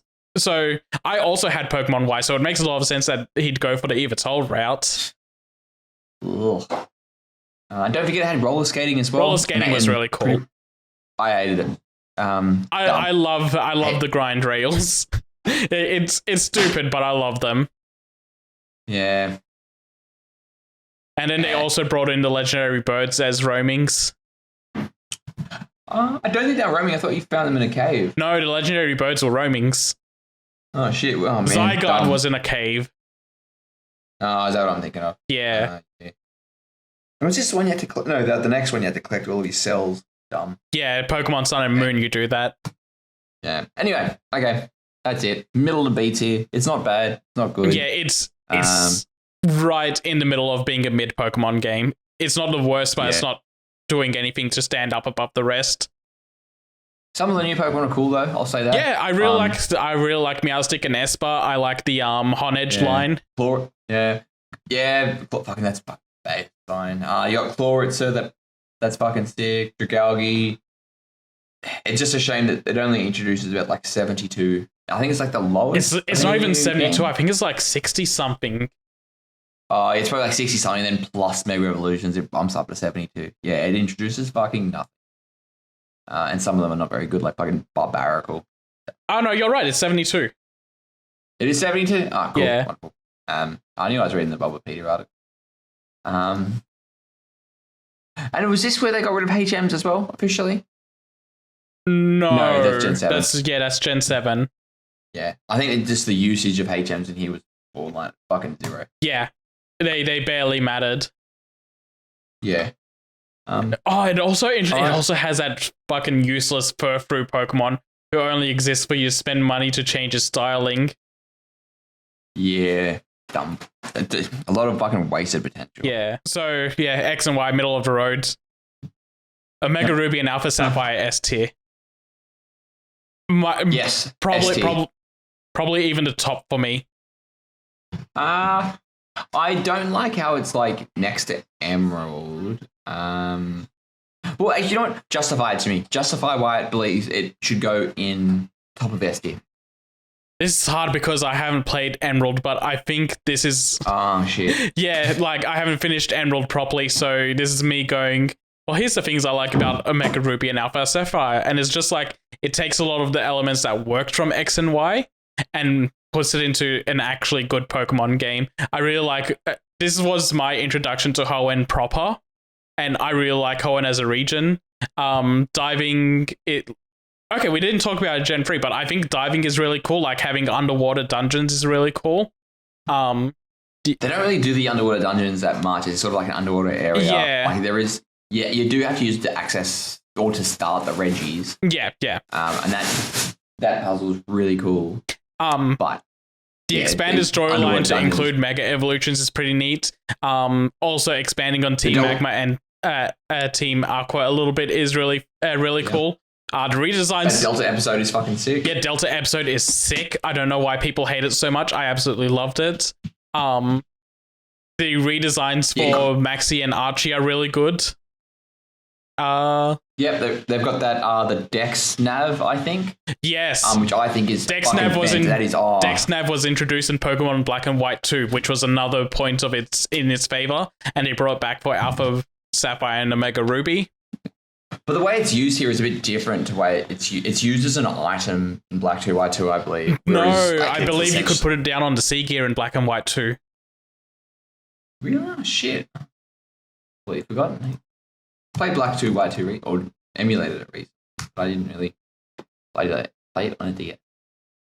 Yeah, anyway, I think it does look cool having on the bottom of the screen, like, oh, I've got to catch X number of Pokemon, or like, I have caught everything in this area I'm going. Yeah. Really enjoyed that. Steven interacts with you a lot in this game, which kind of did a lot for making Steven one of my favorite champions throughout this series. He's a very likable young chap. He is. Great name. He's a very likable character, so having a lot of interaction with him helps make that work. And yeah, they integrated the Mega Evolutions into the storyline pretty well. Each of the Gen 3 starters having a Mega Evolution to work towards is also really good, and Mega Swampert will forever haunt my nightmares as the big buff swole chat it is. Yeah. And yeah, like Gardevoir getting a Mega Evolution. Yeah, Gallade getting a whole bunch of new ones. Yeah, and then Gallade having a Mega Evolution, and fucking Wally in this game. I don't know why they went so hard on his theme song for his Victory Road theme, but it's so fucking good. And they give him a Gallade instead of a Gardevoir, and it can Mega Evolve. They do a lot with this. That's really cool. They know what they had, and they improved it. Yeah. Fantastic. To the point that I think it might stand above Emerald, even if it's missing the Battle Frontier. Like, I can hear Patrick screaming from here that he's crying in pain, mentioning how the Battle Frontier is gone. But yeah, it's the one negative thing that this game has. And also the hidden bases are really good for going out of your way to level up. Yeah, they had those weird Blissey base things that you could get. I didn't really interact with those. Yeah, it made post game grinding a breeze. Yeah, which is fucking good. Grind is hard. And they had that thing with Hooper as well, having all those portals essentially open up. Yeah. Oh, I don't think it wasn't explained to be Hooper in the game, but it's essentially what it is. So I think it's at the start of, like, when you're getting to Victory Road, all those holes have opened up, but then Pokemon from other regions have started to appear. Like up to Gen 6, so that's why it explains a couple of, like, I think some of the gym leaders, the Elite Four, trainers leading up to the Elite Four on Victory Road have Gen 5 or Gen 6 Pokemon. Yeah. Which I thought was fucking fantastic. Yeah, and also it's a weird thing to bring up, but I really love using Latios and Latios to do, like, basically an airship above the world map. Yes. That is fantastic as well. Yeah, it's such a weird addition and weird thing for only to be in this Pokemon game, but I really love just having, like, this weird, like, traditional RPG airship to go over a world map and just fly to wherever you want and land there. Yeah, it's kind of weird that you can actually use, like, the HM fly to fly anywhere, or you could use the flute to call down. But whatever, it is what it is, and it is sort of cool. You can go into those portals to sort of find brand new Pokemon. Yeah, and old legendaries. Yeah, good point. It did have an There- extraordinary amount of legendary to obtain. yeah, anything that you couldn't obtain through X and Y, you could obtain in Omega Ruby and Alpha Sapphire. Like these 4 games are Yeah. the ones I used to make my national decks. You could get everything between X, Y, Omega Ruby, and Alpha Sapphire. Yeah, very true. Very true. Yeah, man. Such a great game. You're right, it is the pinnacle. And having other primal reversions of Groudon and Kyogre as well, like it gives it enough difference. Like it's not the same game with a new coat of paint. Yeah, and the fact that they use Gen 6's like more cinematic camera angles now that it's a 3D game to kind of highlight the story a bit more. Yeah, it's definitely been rebuilt from the Yeah. ground up, and you can definitely tell. Like the difference between like Ruby and Sapphire to Mega Ruby Alpha Sapphire is pretty much the same from Red and Blue to Fire Red Leaf. Yeah. Yeah. Fantastic. Don't make it like they used to. I mean, yeah, we're going to get to that point. Yeah. But Sun and DT. Moon, what do you reckon? Actually, no, I will be okay, kind. explain. C tier. Explain. I think these are the worst. Okay, not the worst yet, but these are some of the lowest in terms of Pokemon games. It's way too handholdy. The trials are neat, I guess, but I prefer gyms. The story just kind of puts me to sleep. The pacing of the game puts me to sleep. It's not an enjoyable game to play. I need to go back to the Sun and Moon games to finish my national decks, and I just dread every moment I think about doing it. I do not like these games one bit besides Nebby. Dumb fucking reason I like the game. I fucking hate Nebby. It has some pretty cool Pokemon in there. Again, some of the ones that people call out as being super designs I love. Like I really loved Power Sand. Oh, goat Pokemon. Absolute goat. I'm so glad we agree on that. Power Sand is fan-fucking-tastic. This is also where they start introducing regional variants, which are neat. But I do enjoy the regional variant. They're not my favorite type of new Pokemon. I think I prefer what Gen 4 and what Scarlet and Violet will do later on is where they take the older Pokemon and give them a new evolution to increase what they can do. Yeah, that is sort of true, I guess. But regional variants are still pretty neat. I think the regional variants are neat. I think the Pokemon they chose for it is shit. Like they chose pretty much exclusively Gen 1 Pokemon. Yes, it's always Gen 1 Pokemon getting regional variants, and Meowth gets like 3. Yeah, fucks up with that. I think I definitely, for the record, I prefer Sun and Moon over Ultra Sun, Ultra Moon. I think... Yeah, that's where I'm going to go. I think C tier for Sun and Moon and D tier for Ultra Sun, Ultra Moon. Yeah, the story for Sun and Moon is a lot... We can talk about these games as a whole because for reasons I'll get into later, I think they're fucking essentially the same game.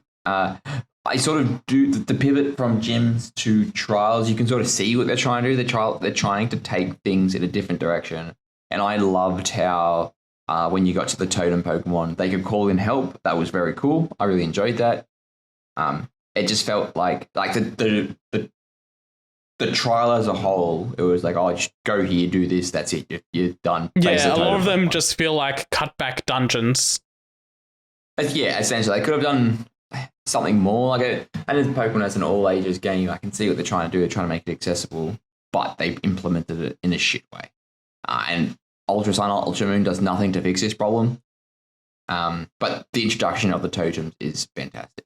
I think having them call in for help, and generally another Pokemon being able to call in SOS, that SOS mechanic, and then having, I think the only way you can get a Marini or a Toxapex is for a course letter SOS call it, which from an obtainable point of view is fucking garbage.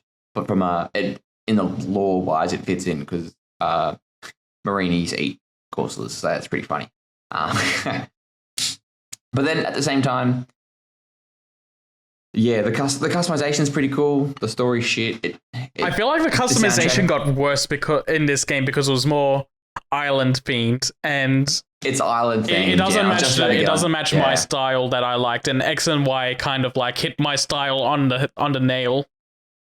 Yeah, because it's French. I mean, it just had jeans and good shirts. Jeans and t-shirts. Yeah. So it would need a good band tee. Yeah, I don't think that like the music's like the music's all right. I wouldn't. Yeah, but it definitely fits into the island theme. But like, there's no difference between them. Like, there's no clear differentiation from like a city versus a route versus like a port town or anything. They all just sort of sound islandy. Yep. It's cool. A point in its favor that potentially might bring it up to B tier. And hang on, let me cook. The removal of HMs, like having ride Pokemon instead, you no longer needed a fucking HM slave, and the introduction of the Pokepelago. I thought the Pokepelago was fucking sick. I didn't interact with it a lot. Maybe just my autism that made me want to grow a bunch of berries in there and collect all those fucking beans to give to it. But I think it was really good. It gave it like a nice little side area. Another point in Gen 7's favor, I guess, but I'm going to immediately follow it up with a point against it. So point in its favor, Bottle Caps. Bottle Caps to max out IVs. Good decision. Just making any way to make Pokemon more competitive but viable easier is such a good decision from Game Freak's side. I can't believe it took until Generation 7 for them to finally do something positive about it. Point against it, Z-Moves are fucking the worst gimmick that they've done so far.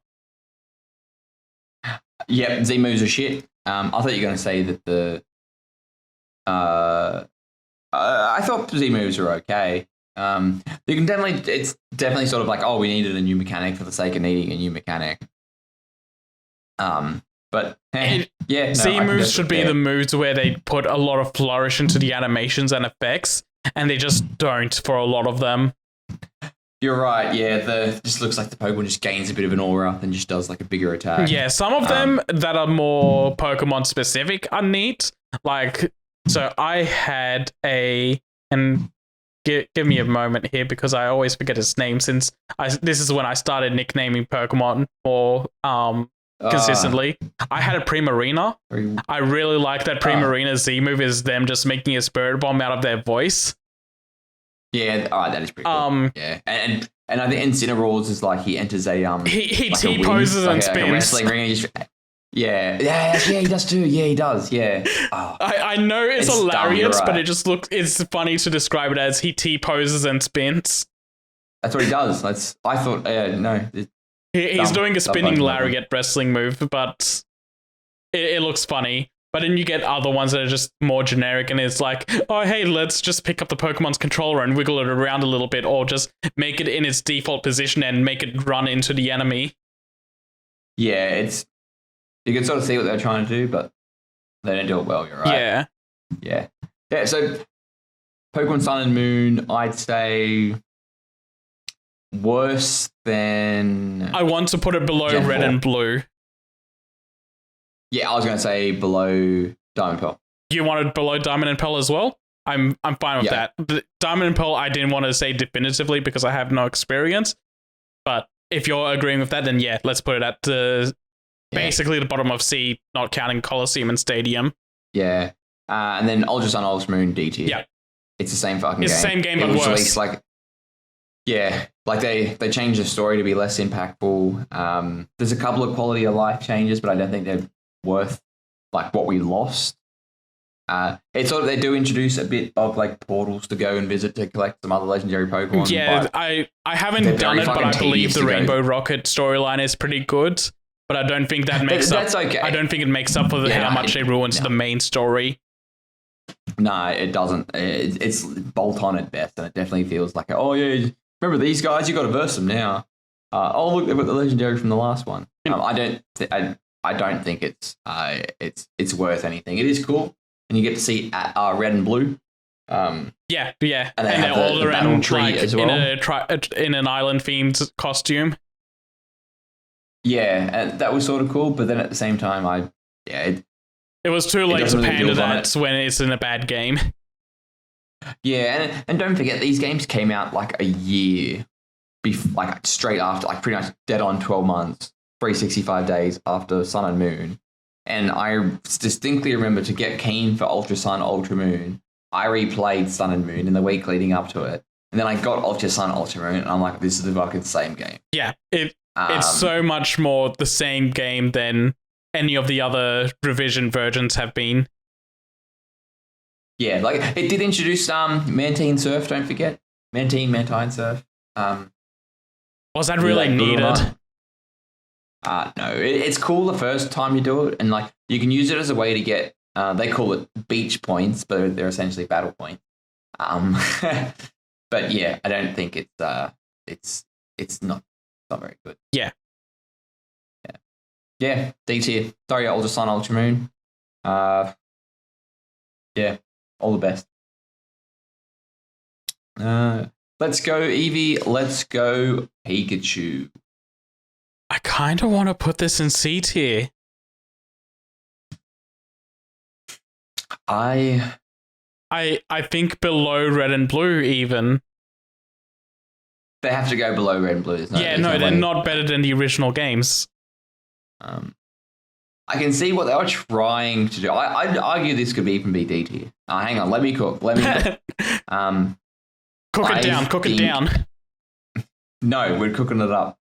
I think that the removal of wild battles and merging it more to what Go was being like with the use of candies and extra large Pokemon. It's neat for the first 2 to 3 hours. Yeah, it's not essentially. It's not essentially what it loses the soul of it. It creates a new soul and a new sort of weird, chibi sort of art style thing as well. I completely get that. Yeah, making new characters so you meet Red, Blue, and even Green. Points in its favor. It brought Green into the mainline games. Isn't Green in Pokemon Yellow? No, she isn't. She isn't? Oh, shit. She's a manga character. She is. So and good. This was the first game to acknowledge her existence. Besides the Fire Red and Leaf Green, where she was the female trainer. Oh, yeah, true, very true. But you don't see her outside of the menu screen. Yeah, it loses the soul of Red and Blue. It creates its own soul. I'm completely on board with that, but I do not like that soul. Yeah. That new soul is gross. It tries its own thing, and I wasn't on board with it. It's neat. It's an experiment. I wasn't completely on board with it, but I like it more than Sun and Moon. Yeah, I do like it more than Ultra Sun, Ultra Moon. And I do like the Pokemon being in the overworld. Yep. There's no more random encounters. And they all have unique animations. Like, I never thought of Venusaur as being a frog until this game made it hop like one. Well, it's walking Pokemon, baby. We're back in charge. And all of them, and being able, some of their walking animations just being you're flying on their back is pretty neat. Yeah.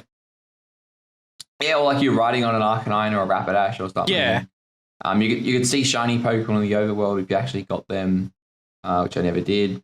But it definitely seemed it's Gen 1 pandering, and it's not in a good way. I honestly think if they redid Fire Red, Leaf Green into a 3D, and didn't have any of the go capturing mechanics, didn't do the new story, it'd probably be B or an A tier. We don't always get what we want. I don't know if I'd agree with that, because at the time Let's Go Pikachu and Let's Go Eevee came out, I was starting to feel the burn of the Gen 1 pandering, because they started that through X and Y, and it's... I knew you were going to say this, but I've got a counterpoint.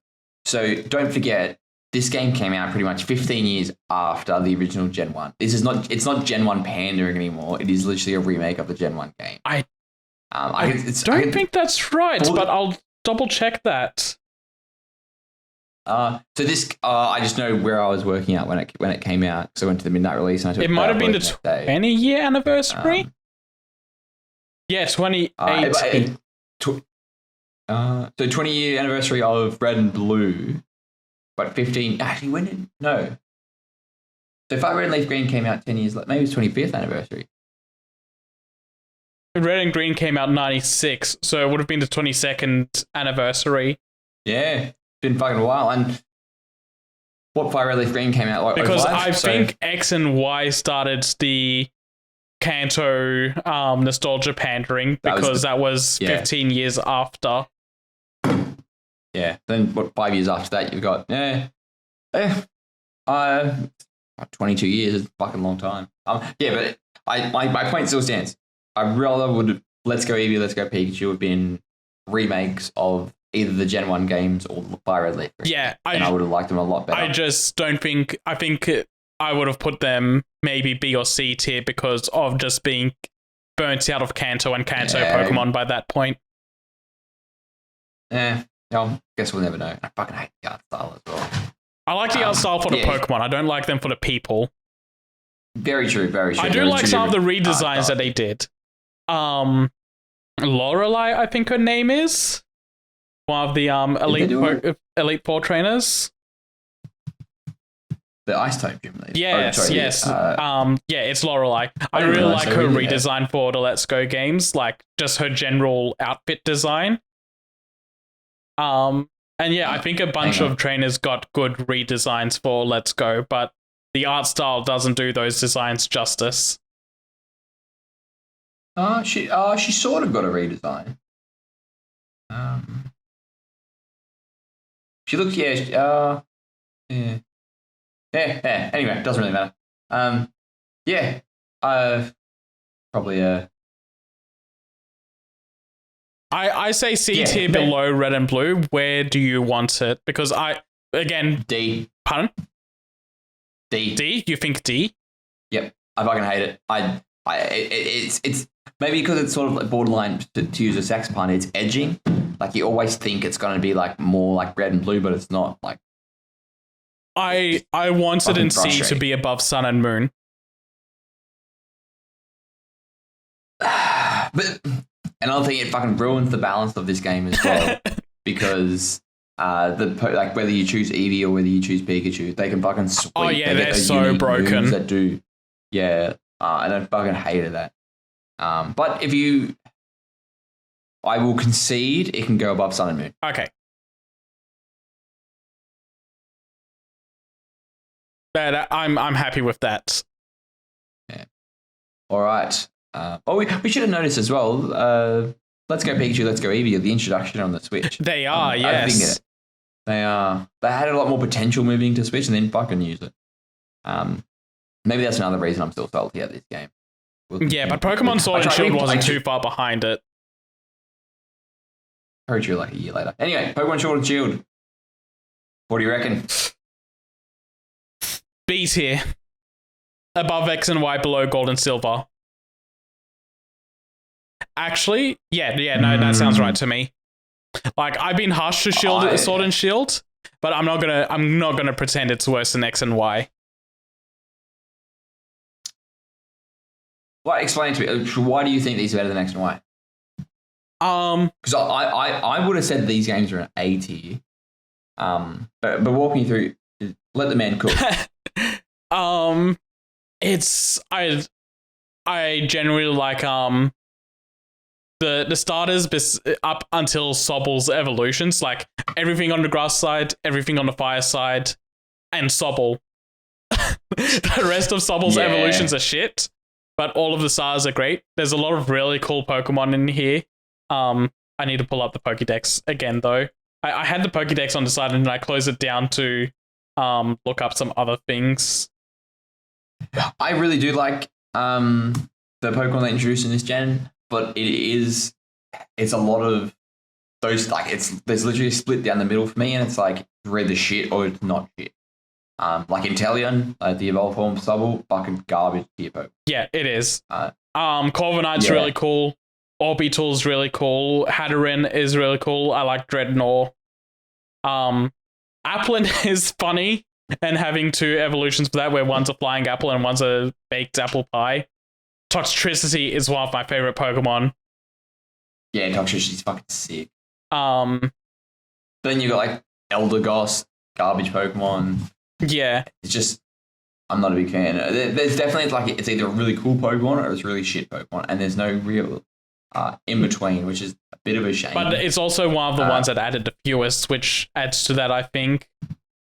Yeah, like you've got like that fucking SQ, Ice Cube, that dumb face. I fucking hated that. I think it's a funny gimmick. It's Yeah. not a But great Pokemon, but the weird ice face ability is really funny. Yeah. And this also added in as well some like weird evolutions as well. Like what to get Surfetched, Galarian Farfetch has to get like what 3 critical hits in one battle. That's like I'll once it knows like what Night Slash and you give it its like league, like critical hits do come hard and fast. Yeah, But this game also had. If you're versing a trainer that has like more than 3 Pokemon or less than 3 Pokemon, you're not getting that evolution. Yeah, And to get Galarian Yamask to evolve into Runerigas, it has to take more than 49 points of damage, and you have to go underneath a rock formation in the wild area. yeah. What type of bullshit? Oh, my dad who works at Nintendo told me that. It's fucking bullshit, man. How would you know? There's no way you would know. Yeah, no, you're right. Free. And it also fucked up. It also Sick. fucked up the night and day cycle in that they only work in I think it's either on the wild area or wild area and cities, because I was running through the back half of the game really late at night, so my my Linoon should have evolved into an Obstagoon, and it just refused to until I looked it up. Yeah, there's like points in the story where it locks you out of like hey, this is the daytime, you got to do something. Yeah, and there are certain. I think it's actually until the post game it resyncs back up. It definitely doesn't want you to get some things. Yeah, and there are certain events where it's like not there as well, and that's pretty rough. I'll be honest with you. Yeah. But fair criticism. I like a lot of the characters and gym leaders. Like I really like Sonia and her story. Leon is fine. I hate Hop. I cannot stand that kid. I really like Hop only because you can see like that they've given him a lot of character development. Like he keeps like there's like one point he like completely changes his whole team. Yeah, I get that. Because he's just frustrated losing. I think I thought he was fantastic, and to see his development as well would be like, oh, I'm just my Leon's my older brother. I'm gonna catch up to him. And then he's like, you know what? Fuck you, I'm my own person. I'll do my things my own way. I thought that was really cool. I just there's something about him that really annoys me. Like I don't know. The way he's always chasing after Leon, the fact that he announces himself as your rival and just keeps going, oh yeah, we've been on this whole thing together. We're on the same level, and every single time I beat him down and he loses to Bede, and that's the thing that frustrates him, even though that's very true.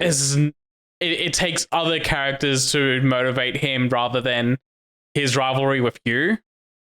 He feels like he's supposed to be a surrogate for the story, I guess.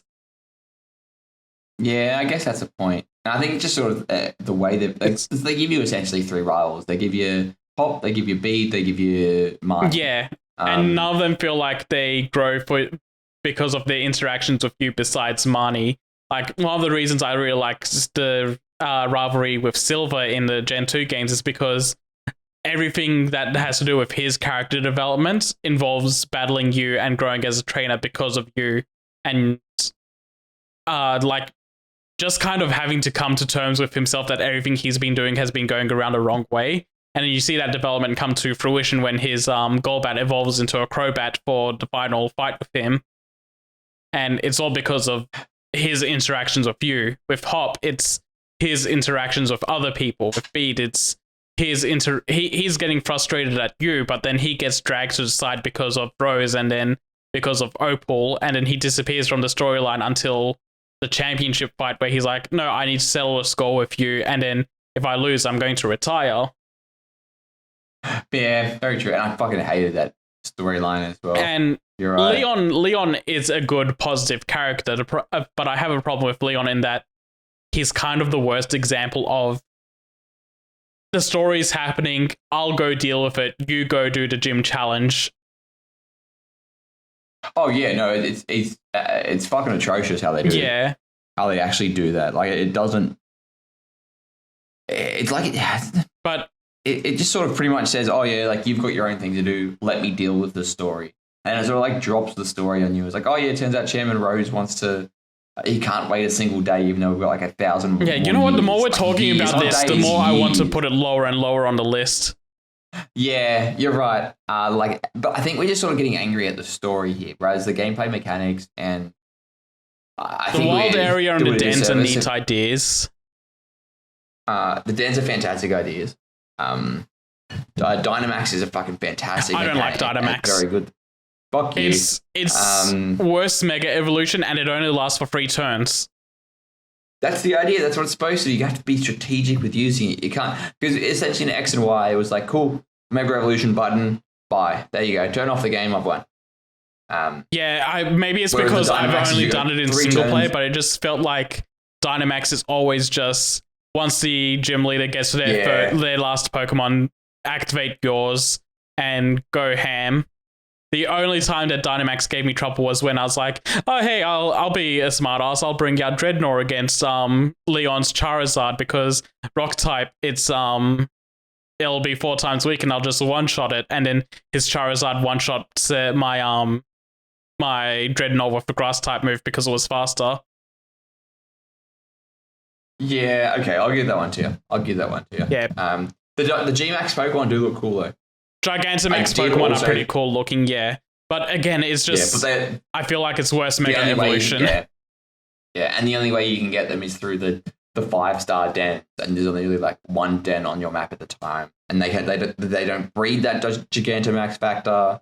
It just, and if you do want to get it on like one of your favorite Pokemon that you raise yourself, or God forbid you have a Pokemon that you haven't really that you have trained up, but it doesn't have the Gigantamax factor, you have to get that fucking Max Mushroom thing in the DLC. That's fucking hard. And it's bullshit. And they The more we introduced are talking about this anger, I'm getting at it. yeah, You are right. and I don't think they introduced the starter Pokemon Gigantamaxes until the DLC where you had to use the mushroom to get them. Yeah, that's true. That is very true. God, yeah, Don't worry, Charizard got one, but God, the more we talk about this, the more I want to put this in C tier. yeah. I will say though, while the wild area does run and look like shit, the actual The idea behind it is neat, and it comes into fruition later. Yeah, and the crafting of the actual towns itself outside of the towns and the routes outside of the wild area do look really good. They do, but they're all so fucking small. Especially the routes and caves. They're like a line and you're done. There's like I don't necessarily think that's a bad thing. there's no Yeah. good dungeon exploration or long routes to really get lost in and have to be a challenge to get through like all the games. It's all of them are over in a couple of minutes. Very true, actually. Very true. You might be on something here. I say Yeah, we put it in C above Let's Go Pikachu and Let's Go Eevee. Yeah, that's right. Yeah, the more we're talking about this, the more I'm sort of hating it. Not hating it, just gone like they had a lot of potential here. They fucking used it. Yeah.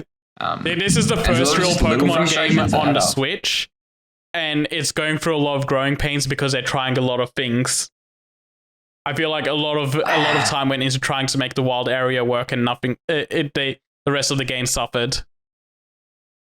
Yeah, no, actually, yeah, I believe that. Yeah, you're right. The story's fucking bullshit. Maybe it is because of they wanted the wild area and the other things. We don't really talk about we don't have the DLC here, but just a quick mention. I haven't played the honestly DLC, think that and yeah, I think the only person I know that likes the DLC is Josh. Yeah, fucking big fucking surprise there, Josh Take. I sort of do understand what they were trying to do, but by the time you either get to the DLC, you're either going to be over leveled or you're going to be at a point where it's like it does sort of lock you out. Like if you get there before like the first gym, it's like, hey, you can really only do this. Come back when you're the champion, and it literally says champion. Like it's not. Wait, like come back in a couple of gyms time. It says come back when you finish the game, which is pretty frustrating. It's awkward, and it's awkward in a bad. Yeah. It It feels stapled on.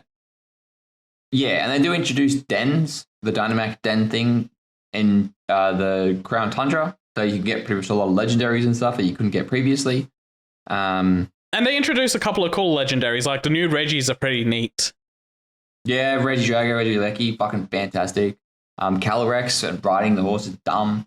But It worked out at the library. yeah.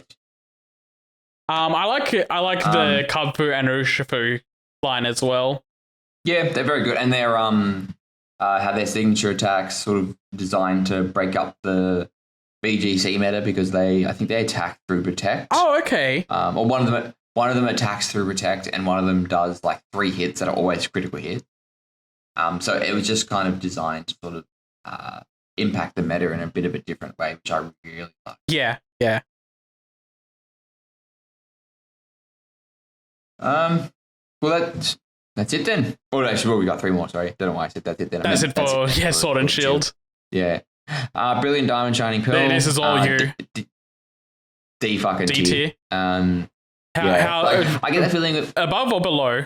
Below Ultra Sun, Ultra Moon. I get the feeling that I rated this game very high because I was wearing nostalgia glasses. But at the same time, like it sets out. I think I put it in the review that it sets out to be a recreation of Diamond and Pearl, and that's why I liked it. Looking back though, it's don't give me sliced bread when you've created a million other meals using bread as the base before and like expanded on it to make it really good. Like, don't give me bread when you can give me a burger is what I'm trying to say. There's a lot more stuff they could have put in it. Like, they could literally have just all the improvements they made in Platinum, put it in this game. It'd be fucking fantastic. It'd be a lot higher on the list. Like, I think I went into it expecting it would be like Auras, like a Mega Ruby Alpha Sapphire level. Like, it would be the base game with a lot of improvements. And it wasn't. It's the fucking base game. And that's all it is. It does sort of, the Underground does have those areas where you can go in and catch other Pokemon, but they're sort of, it's a weird gimmick that doesn't really go anywhere because it's essentially just catching Pokemon you'd usually get in the late game early. You can get like the starters, like some starters there, which are pretty cool, but I don't really think it's a redeeming feature. The Underground isn't cool without having a touchscreen to use on it. They've changed Super Contest, so you've lost like a bit of it. It's more of like a press the button at the right time event. It just yeah, like it does look very good. I hate the chibi art style in the overworld, but when you're in the actual battles and seeing your own character's sprite in 3D and modeled and moving and stuff, and the other moving sprites from the other trainers, but I don't think it's like 1 or 2 steps forward, 5 steps back. And it's just the amount of backtracking you have to do. That's just a slow pace of the game. It's just they could have fixed all that kind of stuff, and they didn't. They did remove HMs, which are a big problem with Gen 4. But it's still... I reckon if I went back and played it now, I'd be like, I can't finish this. Like, I'd put it down. But Stephen, want to go back and play it? This is Fast Travel Lounge. We're big supporters of finishing what you start. Yeah. See, that's why if you never start it, you can't be stuck with that problem. Exactly. Yeah. So I honestly think it's probably one of the worst ones. But at the same time, maybe it's only bad because it had potential and didn't capitalize on it. After how good every other remake is, it's disappointing to see one that comes out and it's just the same game without any of the improvements that the third version did, or taking advantage of the generational leaps between remakes. Yeah, exactly. They could have done so much more, and they didn't. And from what I've heard as well, from if you're like trying to do the late game stuff and you need to create a living Pokedex or evolve a couple of Pokemon, the grind in this game is fucking horrendous. Like to the point where it's like another thing we didn't touch on, and I specifically haven't touched on it because I don't want to get into this, about how the XP share always being on in this game. And that started with Sword and Shield. Yeah. But even if that XP share is always on, like if you're trying to finish the Pokedex or something or get a battle ready team, the grind is fucking horrendous. And that it's not just as a general thing. I hate XP share always being on.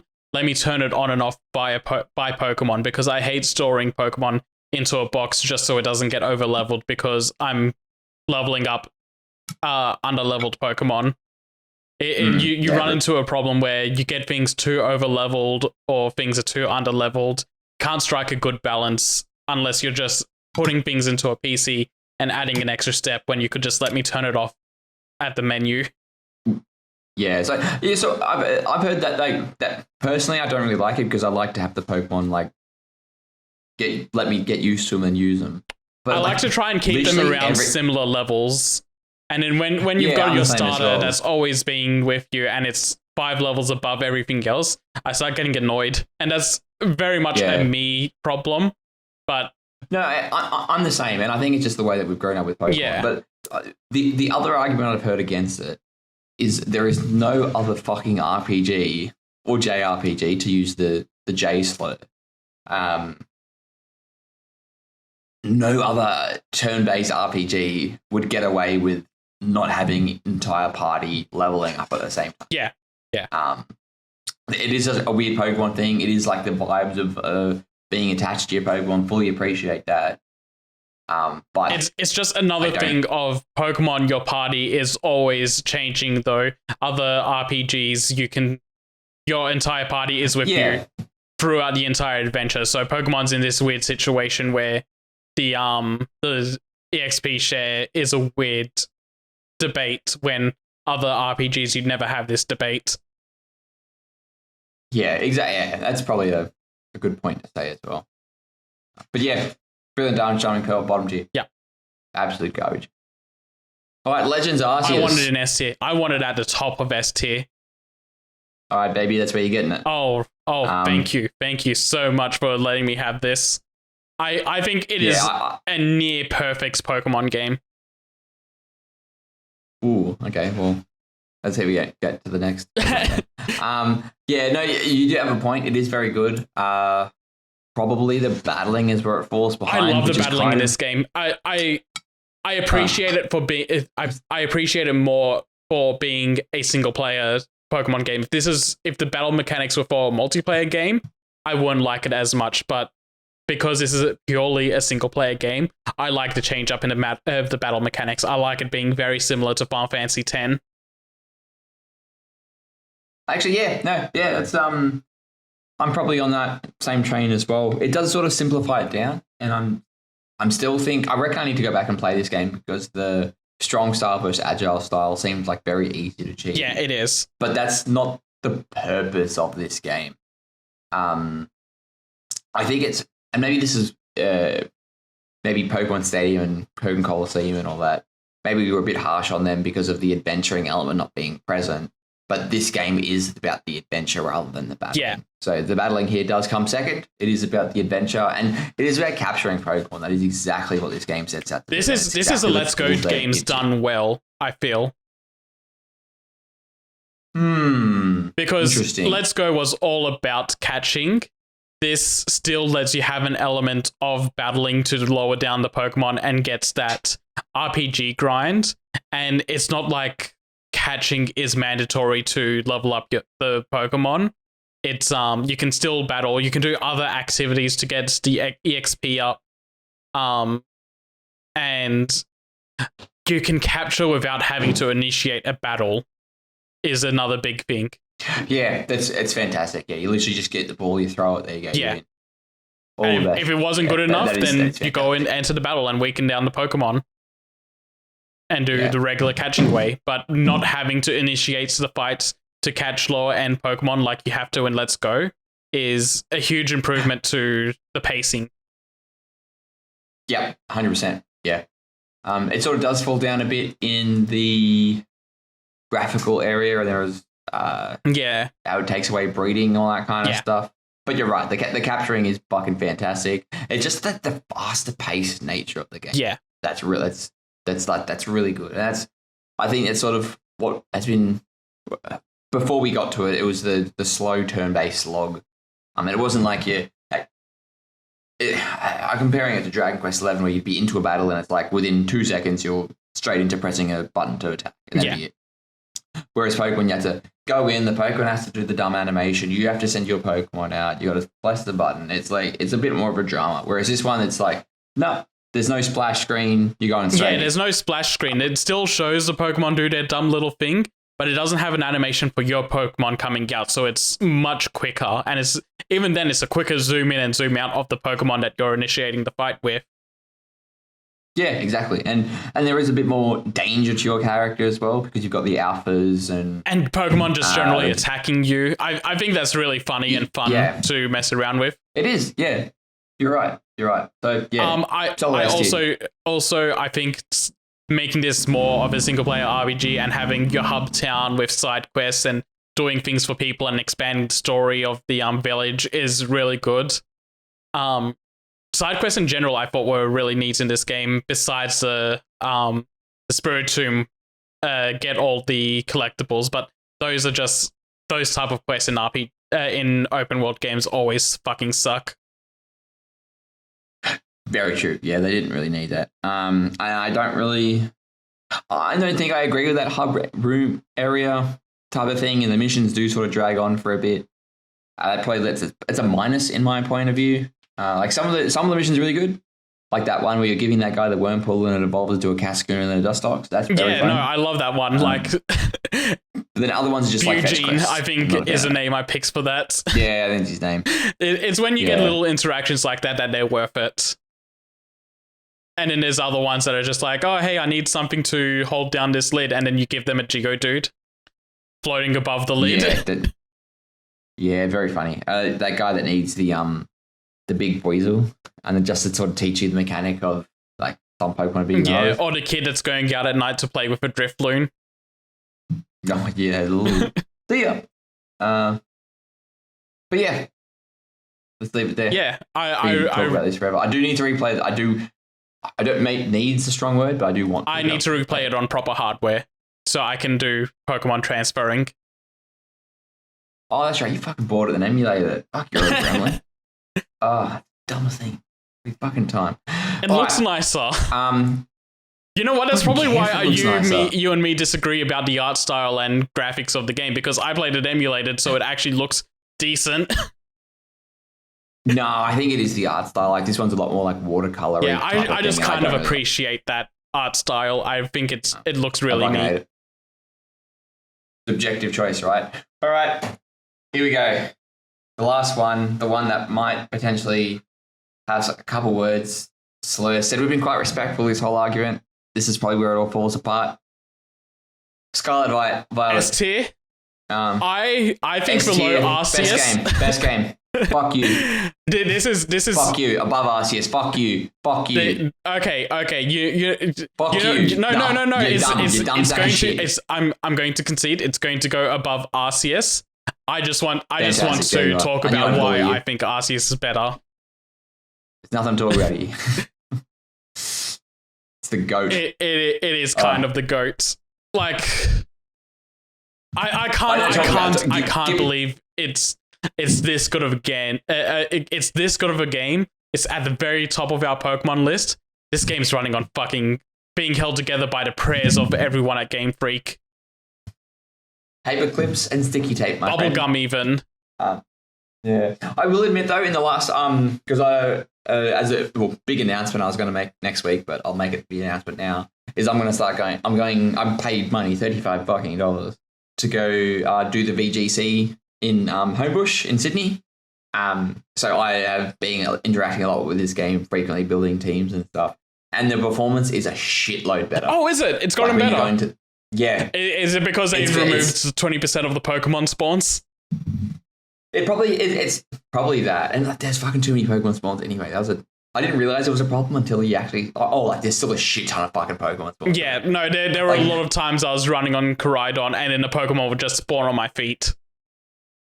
Yeah, it's lost a lot of that. And there's that this portion in the top left corner, like Castleroy Lake, and I'd be lucky to get 10 fucking frames a second there. But now it's perfectly fine. Like I've got no slowdown whatsoever. Like highly recommend anybody if you hated the jankiness of Scarlet Violet, update it to its newest version. Play it now. Don't connect it to Pokemon Home. It runs. Do not connect it to Pokemon Home. It will erase your save. They might have fixed that by now. I don't fucking know. I don't think so. They haven't explicitly said they're fixed, but it might be anyway. It doesn't matter. But no. A lot of what carries Scarlet and Violet as well. For me is that last portion of the story after you get the 3 storylines done and then you go into Area Zero. All of that is just... Oh, really? I was going to say that's a negative. No, that part of the story is great. I just fucking hate how it waits until the last fucking minute to give that. No. Like, it's borderline post-game. It only being able to go into Area Zero once it's the post-game time is a negative, but like the story in that area, I absolutely fucking love. Like everything coming together for that point of the game. Beautifully done. Yeah, no, it's fantastic. And legit, that final fight is like fucking epic. And it's like, yeah, cool, go my Pokemon. It's like, oh shit, it's not fucking releasing. I cannot believe how hard they went for a final battle in a Pokemon game.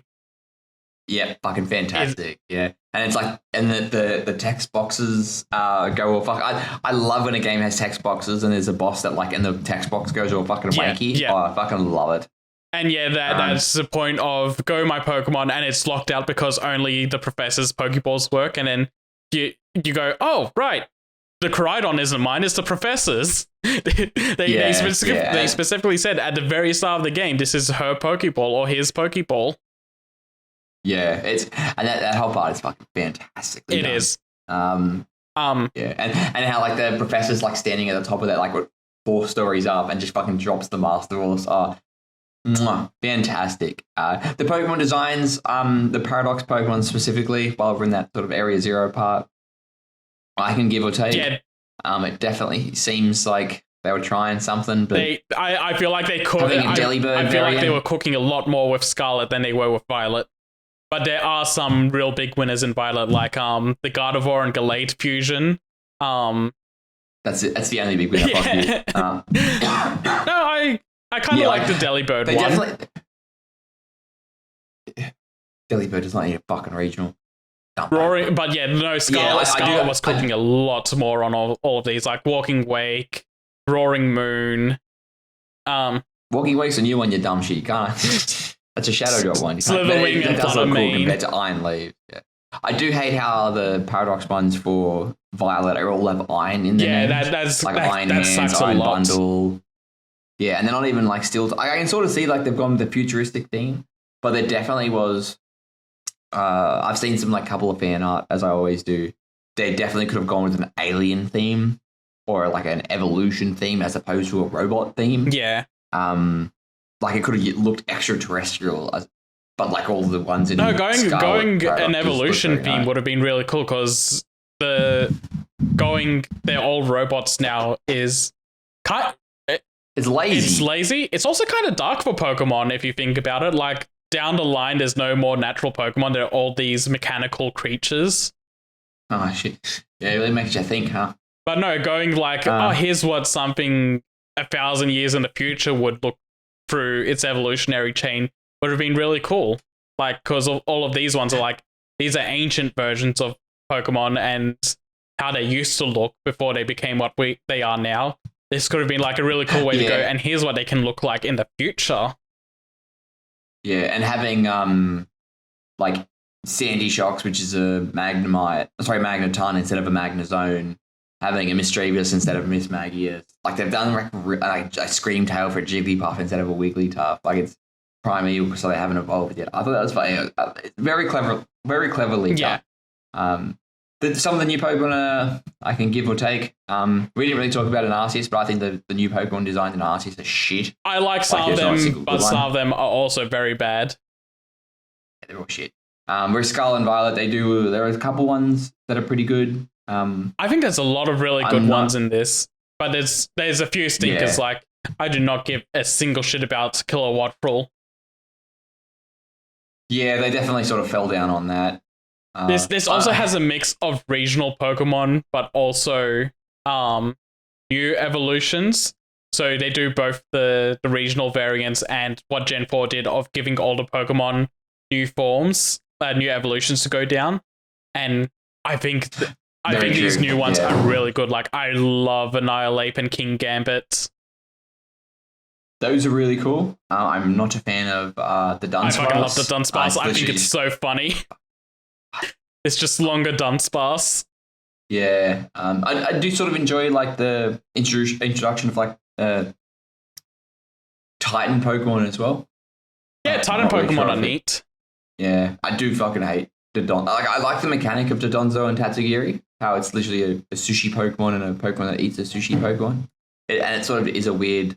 You'll love this. It's like a kaiju. So Tatsugiri's controlling Dodonzo. But I'm not really sure I vibe with the Pokemon as a whole. And the open world nature of it, personally, I'm not a fan of because it would definitely hit. That's the big one for me. The open world is neat. I prefer the zone design from Arceus. Yeah, it's probably one of those things that we didn't know we didn't want it. Oh, I hate open world. But we probably didn't need it until we probably didn't know what we wanted until we got it. But yeah, well, I feel like I knew well enough.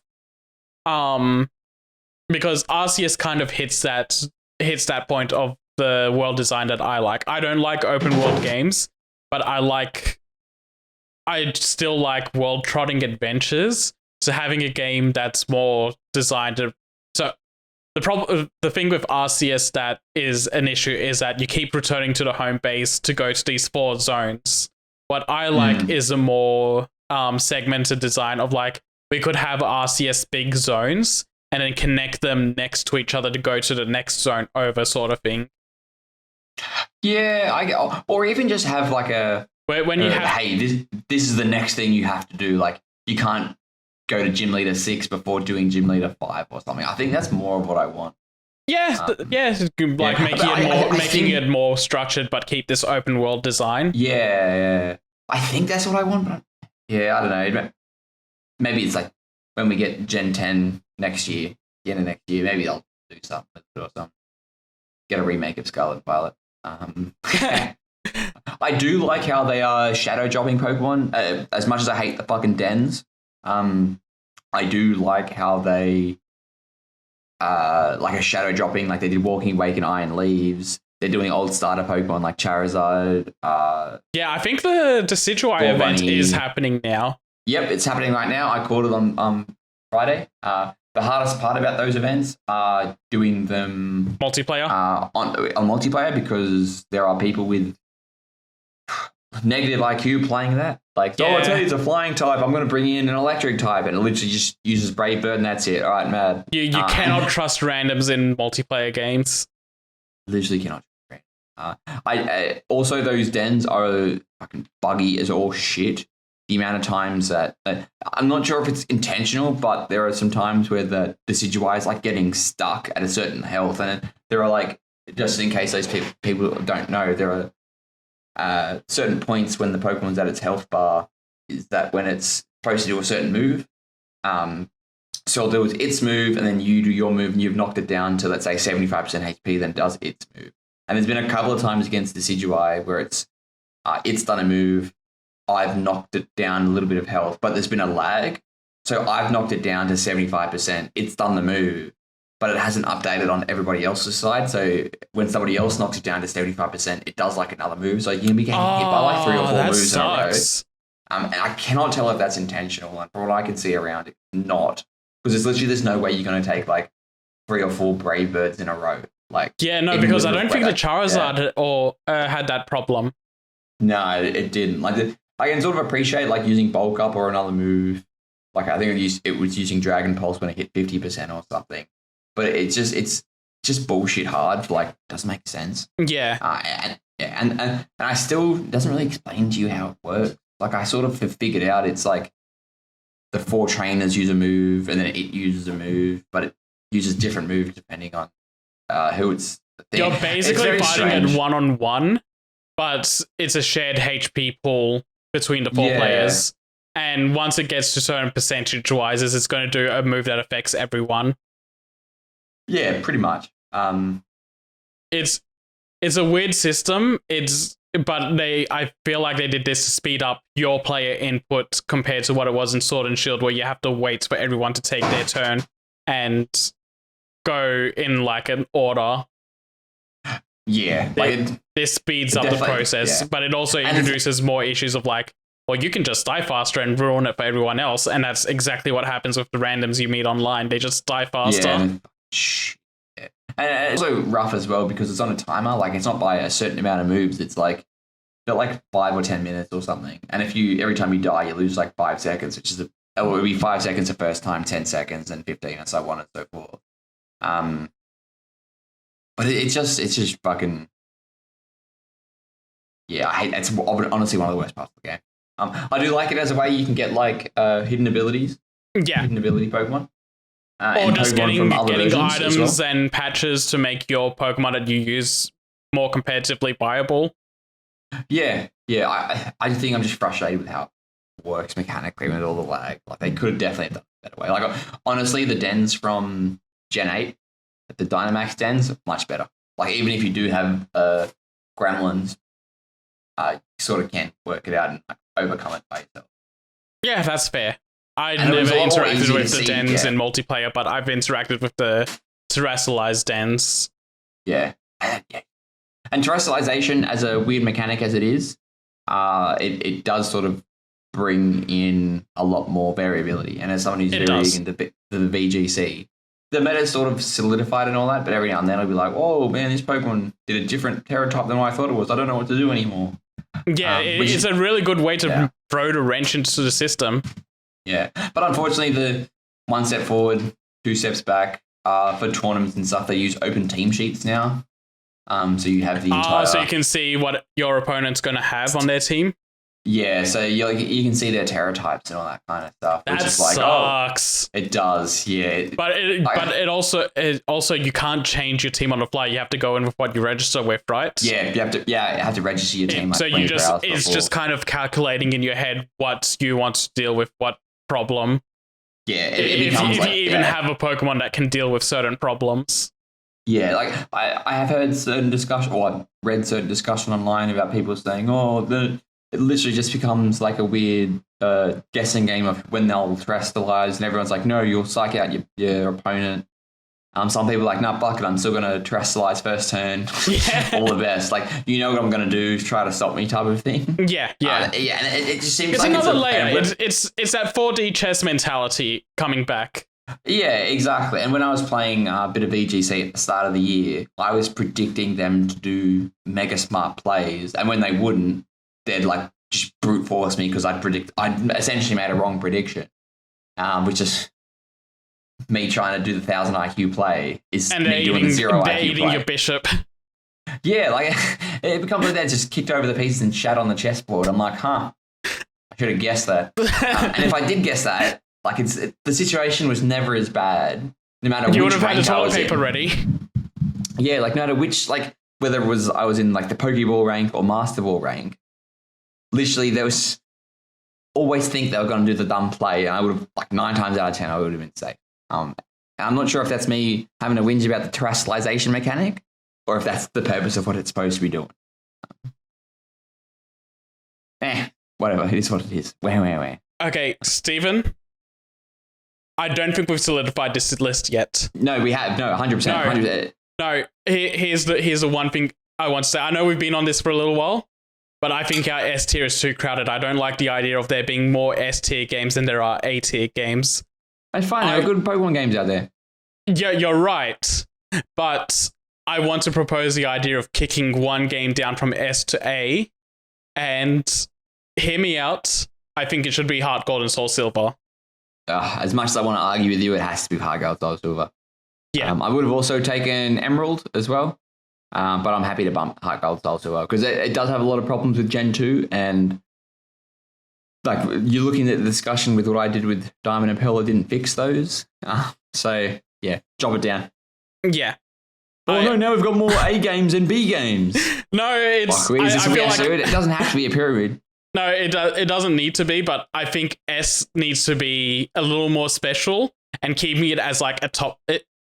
Right now we have it as a top 5 list. I think that works out really well.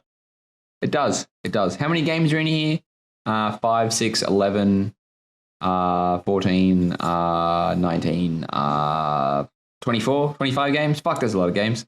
Yeah. Oh. And we were missing Battle Revolution, which I Yeah, think you said put it into a D. Yeah. Yeah. I think I said C, but thinking back, it should have been a D. But Oh. yeah, no, I surprisingly, I'm okay with this list.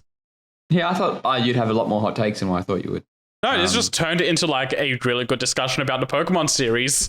Rats, I wanted us to just start calling each other slurs. And I wanted to end this call very angrily and have to go for an angry late night walk. Well, maybe next tier list. I mean, I guess I can still try and find something inflammatory to mention. You know what? You're right. All these games are shit. D tier. We are no longer talking about these on the Pokemon scale. We will start scaling them to real games. Scarlet and Violet is now a 7 out of 10. Let's not do that. Red and Blue's a 1. So let's not do that. No. Red and Blue is like a 3. Brilliant Diamond and Shining Pearl, those are 1s. No, we're comparing them to modern day standards as well. They're all 0s. Yeah, I don't think we should do that. There's never been a single good Pokemon game in history. Ugh. When you compare it, when you say it like that, maybe let the man cook. Yeah, let's not. Yeah, let's. Anyway, might need to have a walk to think about that one. Gonna go for a cold I'm shower helping you out. Gonna go for an angry dad walk. I'm not even gonna say goodbye. I'm just gonna leave the house. I'm in my dressing gown. Everyone's like, "Hey, get arrested." Where are you going? And having an angry Pokemon walk. Oh, I understand, sir. All the best. Enjoy your night. I won't. How the fuck have we done this for a normal podcast episode length? Yeah. Lucky nothing happened in the news. Yeah, lucky we cut that out. Yeah. All right. There was literally nothing to talk about this week. Thank fuck. Any final thoughts? Or have we settled with our thoughts? I'm settled on this. The S tier being one above the A's was the only thing bothering me. And yeah, I'm okay picking down Heart Gold Soul Silver to prop up everything else. Like, I know technically we put Black and White behind it, but I think Black and White being an original game makes so that S more than Heart Gold Soul Silver. Yeah, looking at it and having a thought about what I said about Brilliant Diamond, well, BDSM, let's just call it what it is. Maybe it should have been dropped. But anyway. Right, let's call us out. Thank you very much, dear listener, for spending the time with us. Maybe you've been angry at us and been throwing some stuff at your screen as well while you've been watching. And we've been very rational people. Our opinions expressed here are the correct opinions. Yeah, if you've got different opinions, maybe it's time to not have those different opinions. We at Fast Travel Lounge want a homogeneous society where everybody thinks the same and there's no room for error. And I think that's what we've come through here. And if someone does agree with you, just shout at them. Say a couple of words, maybe a couple of naughty words that would get you cancelled on twitter.com. Shout over them like Steven did when he was shouting over me about Scarlet and Violet. Well, and there you have it, folks. Seth is carrying a grudge, so we'll have to talk about that offline. So he just doesn't edit every word that I've said into cloud noises. So honk. Do you think we... honk. Gotta get that classy, right? So, dear listener, if you think there's another tier list we should do, I was going to suggest a Final Fantasy one, but I've only played half the Final Fantasy games. Yeah, same. I don't have a lot of experience with a lot of the Final Fantasy games. I've only played, like, even then, half of the games after 7. Yeah, pretty much. And half it would be just Seth going on about Final Fantasy 14. And I'd be cold in the ground before an MMO ever becomes an S tier. Even though it is. If you do think there's a tier list, keep telling yourself that. If you do think there's a tier list you'd like us to do, maybe reviewing Biden-Trump memes or Biden-Trump voice changer voices, write in, give us a buzz. You can message us at fasttravellounge@gmail.com, at Twitter, Fast Travel Lounge, missing one of the L's.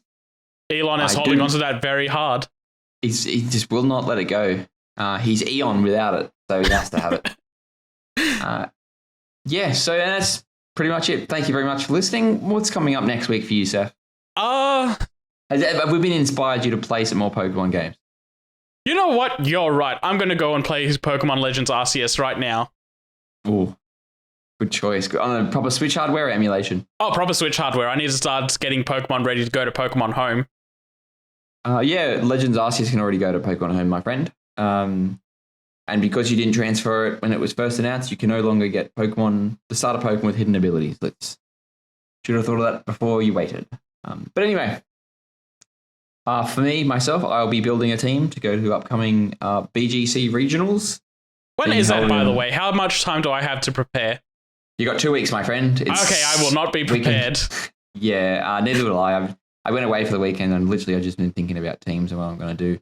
And the hardest part about it as well is it's new VGC rules, like it's Regulation C, which is bringing in like the Treasures of Ruin.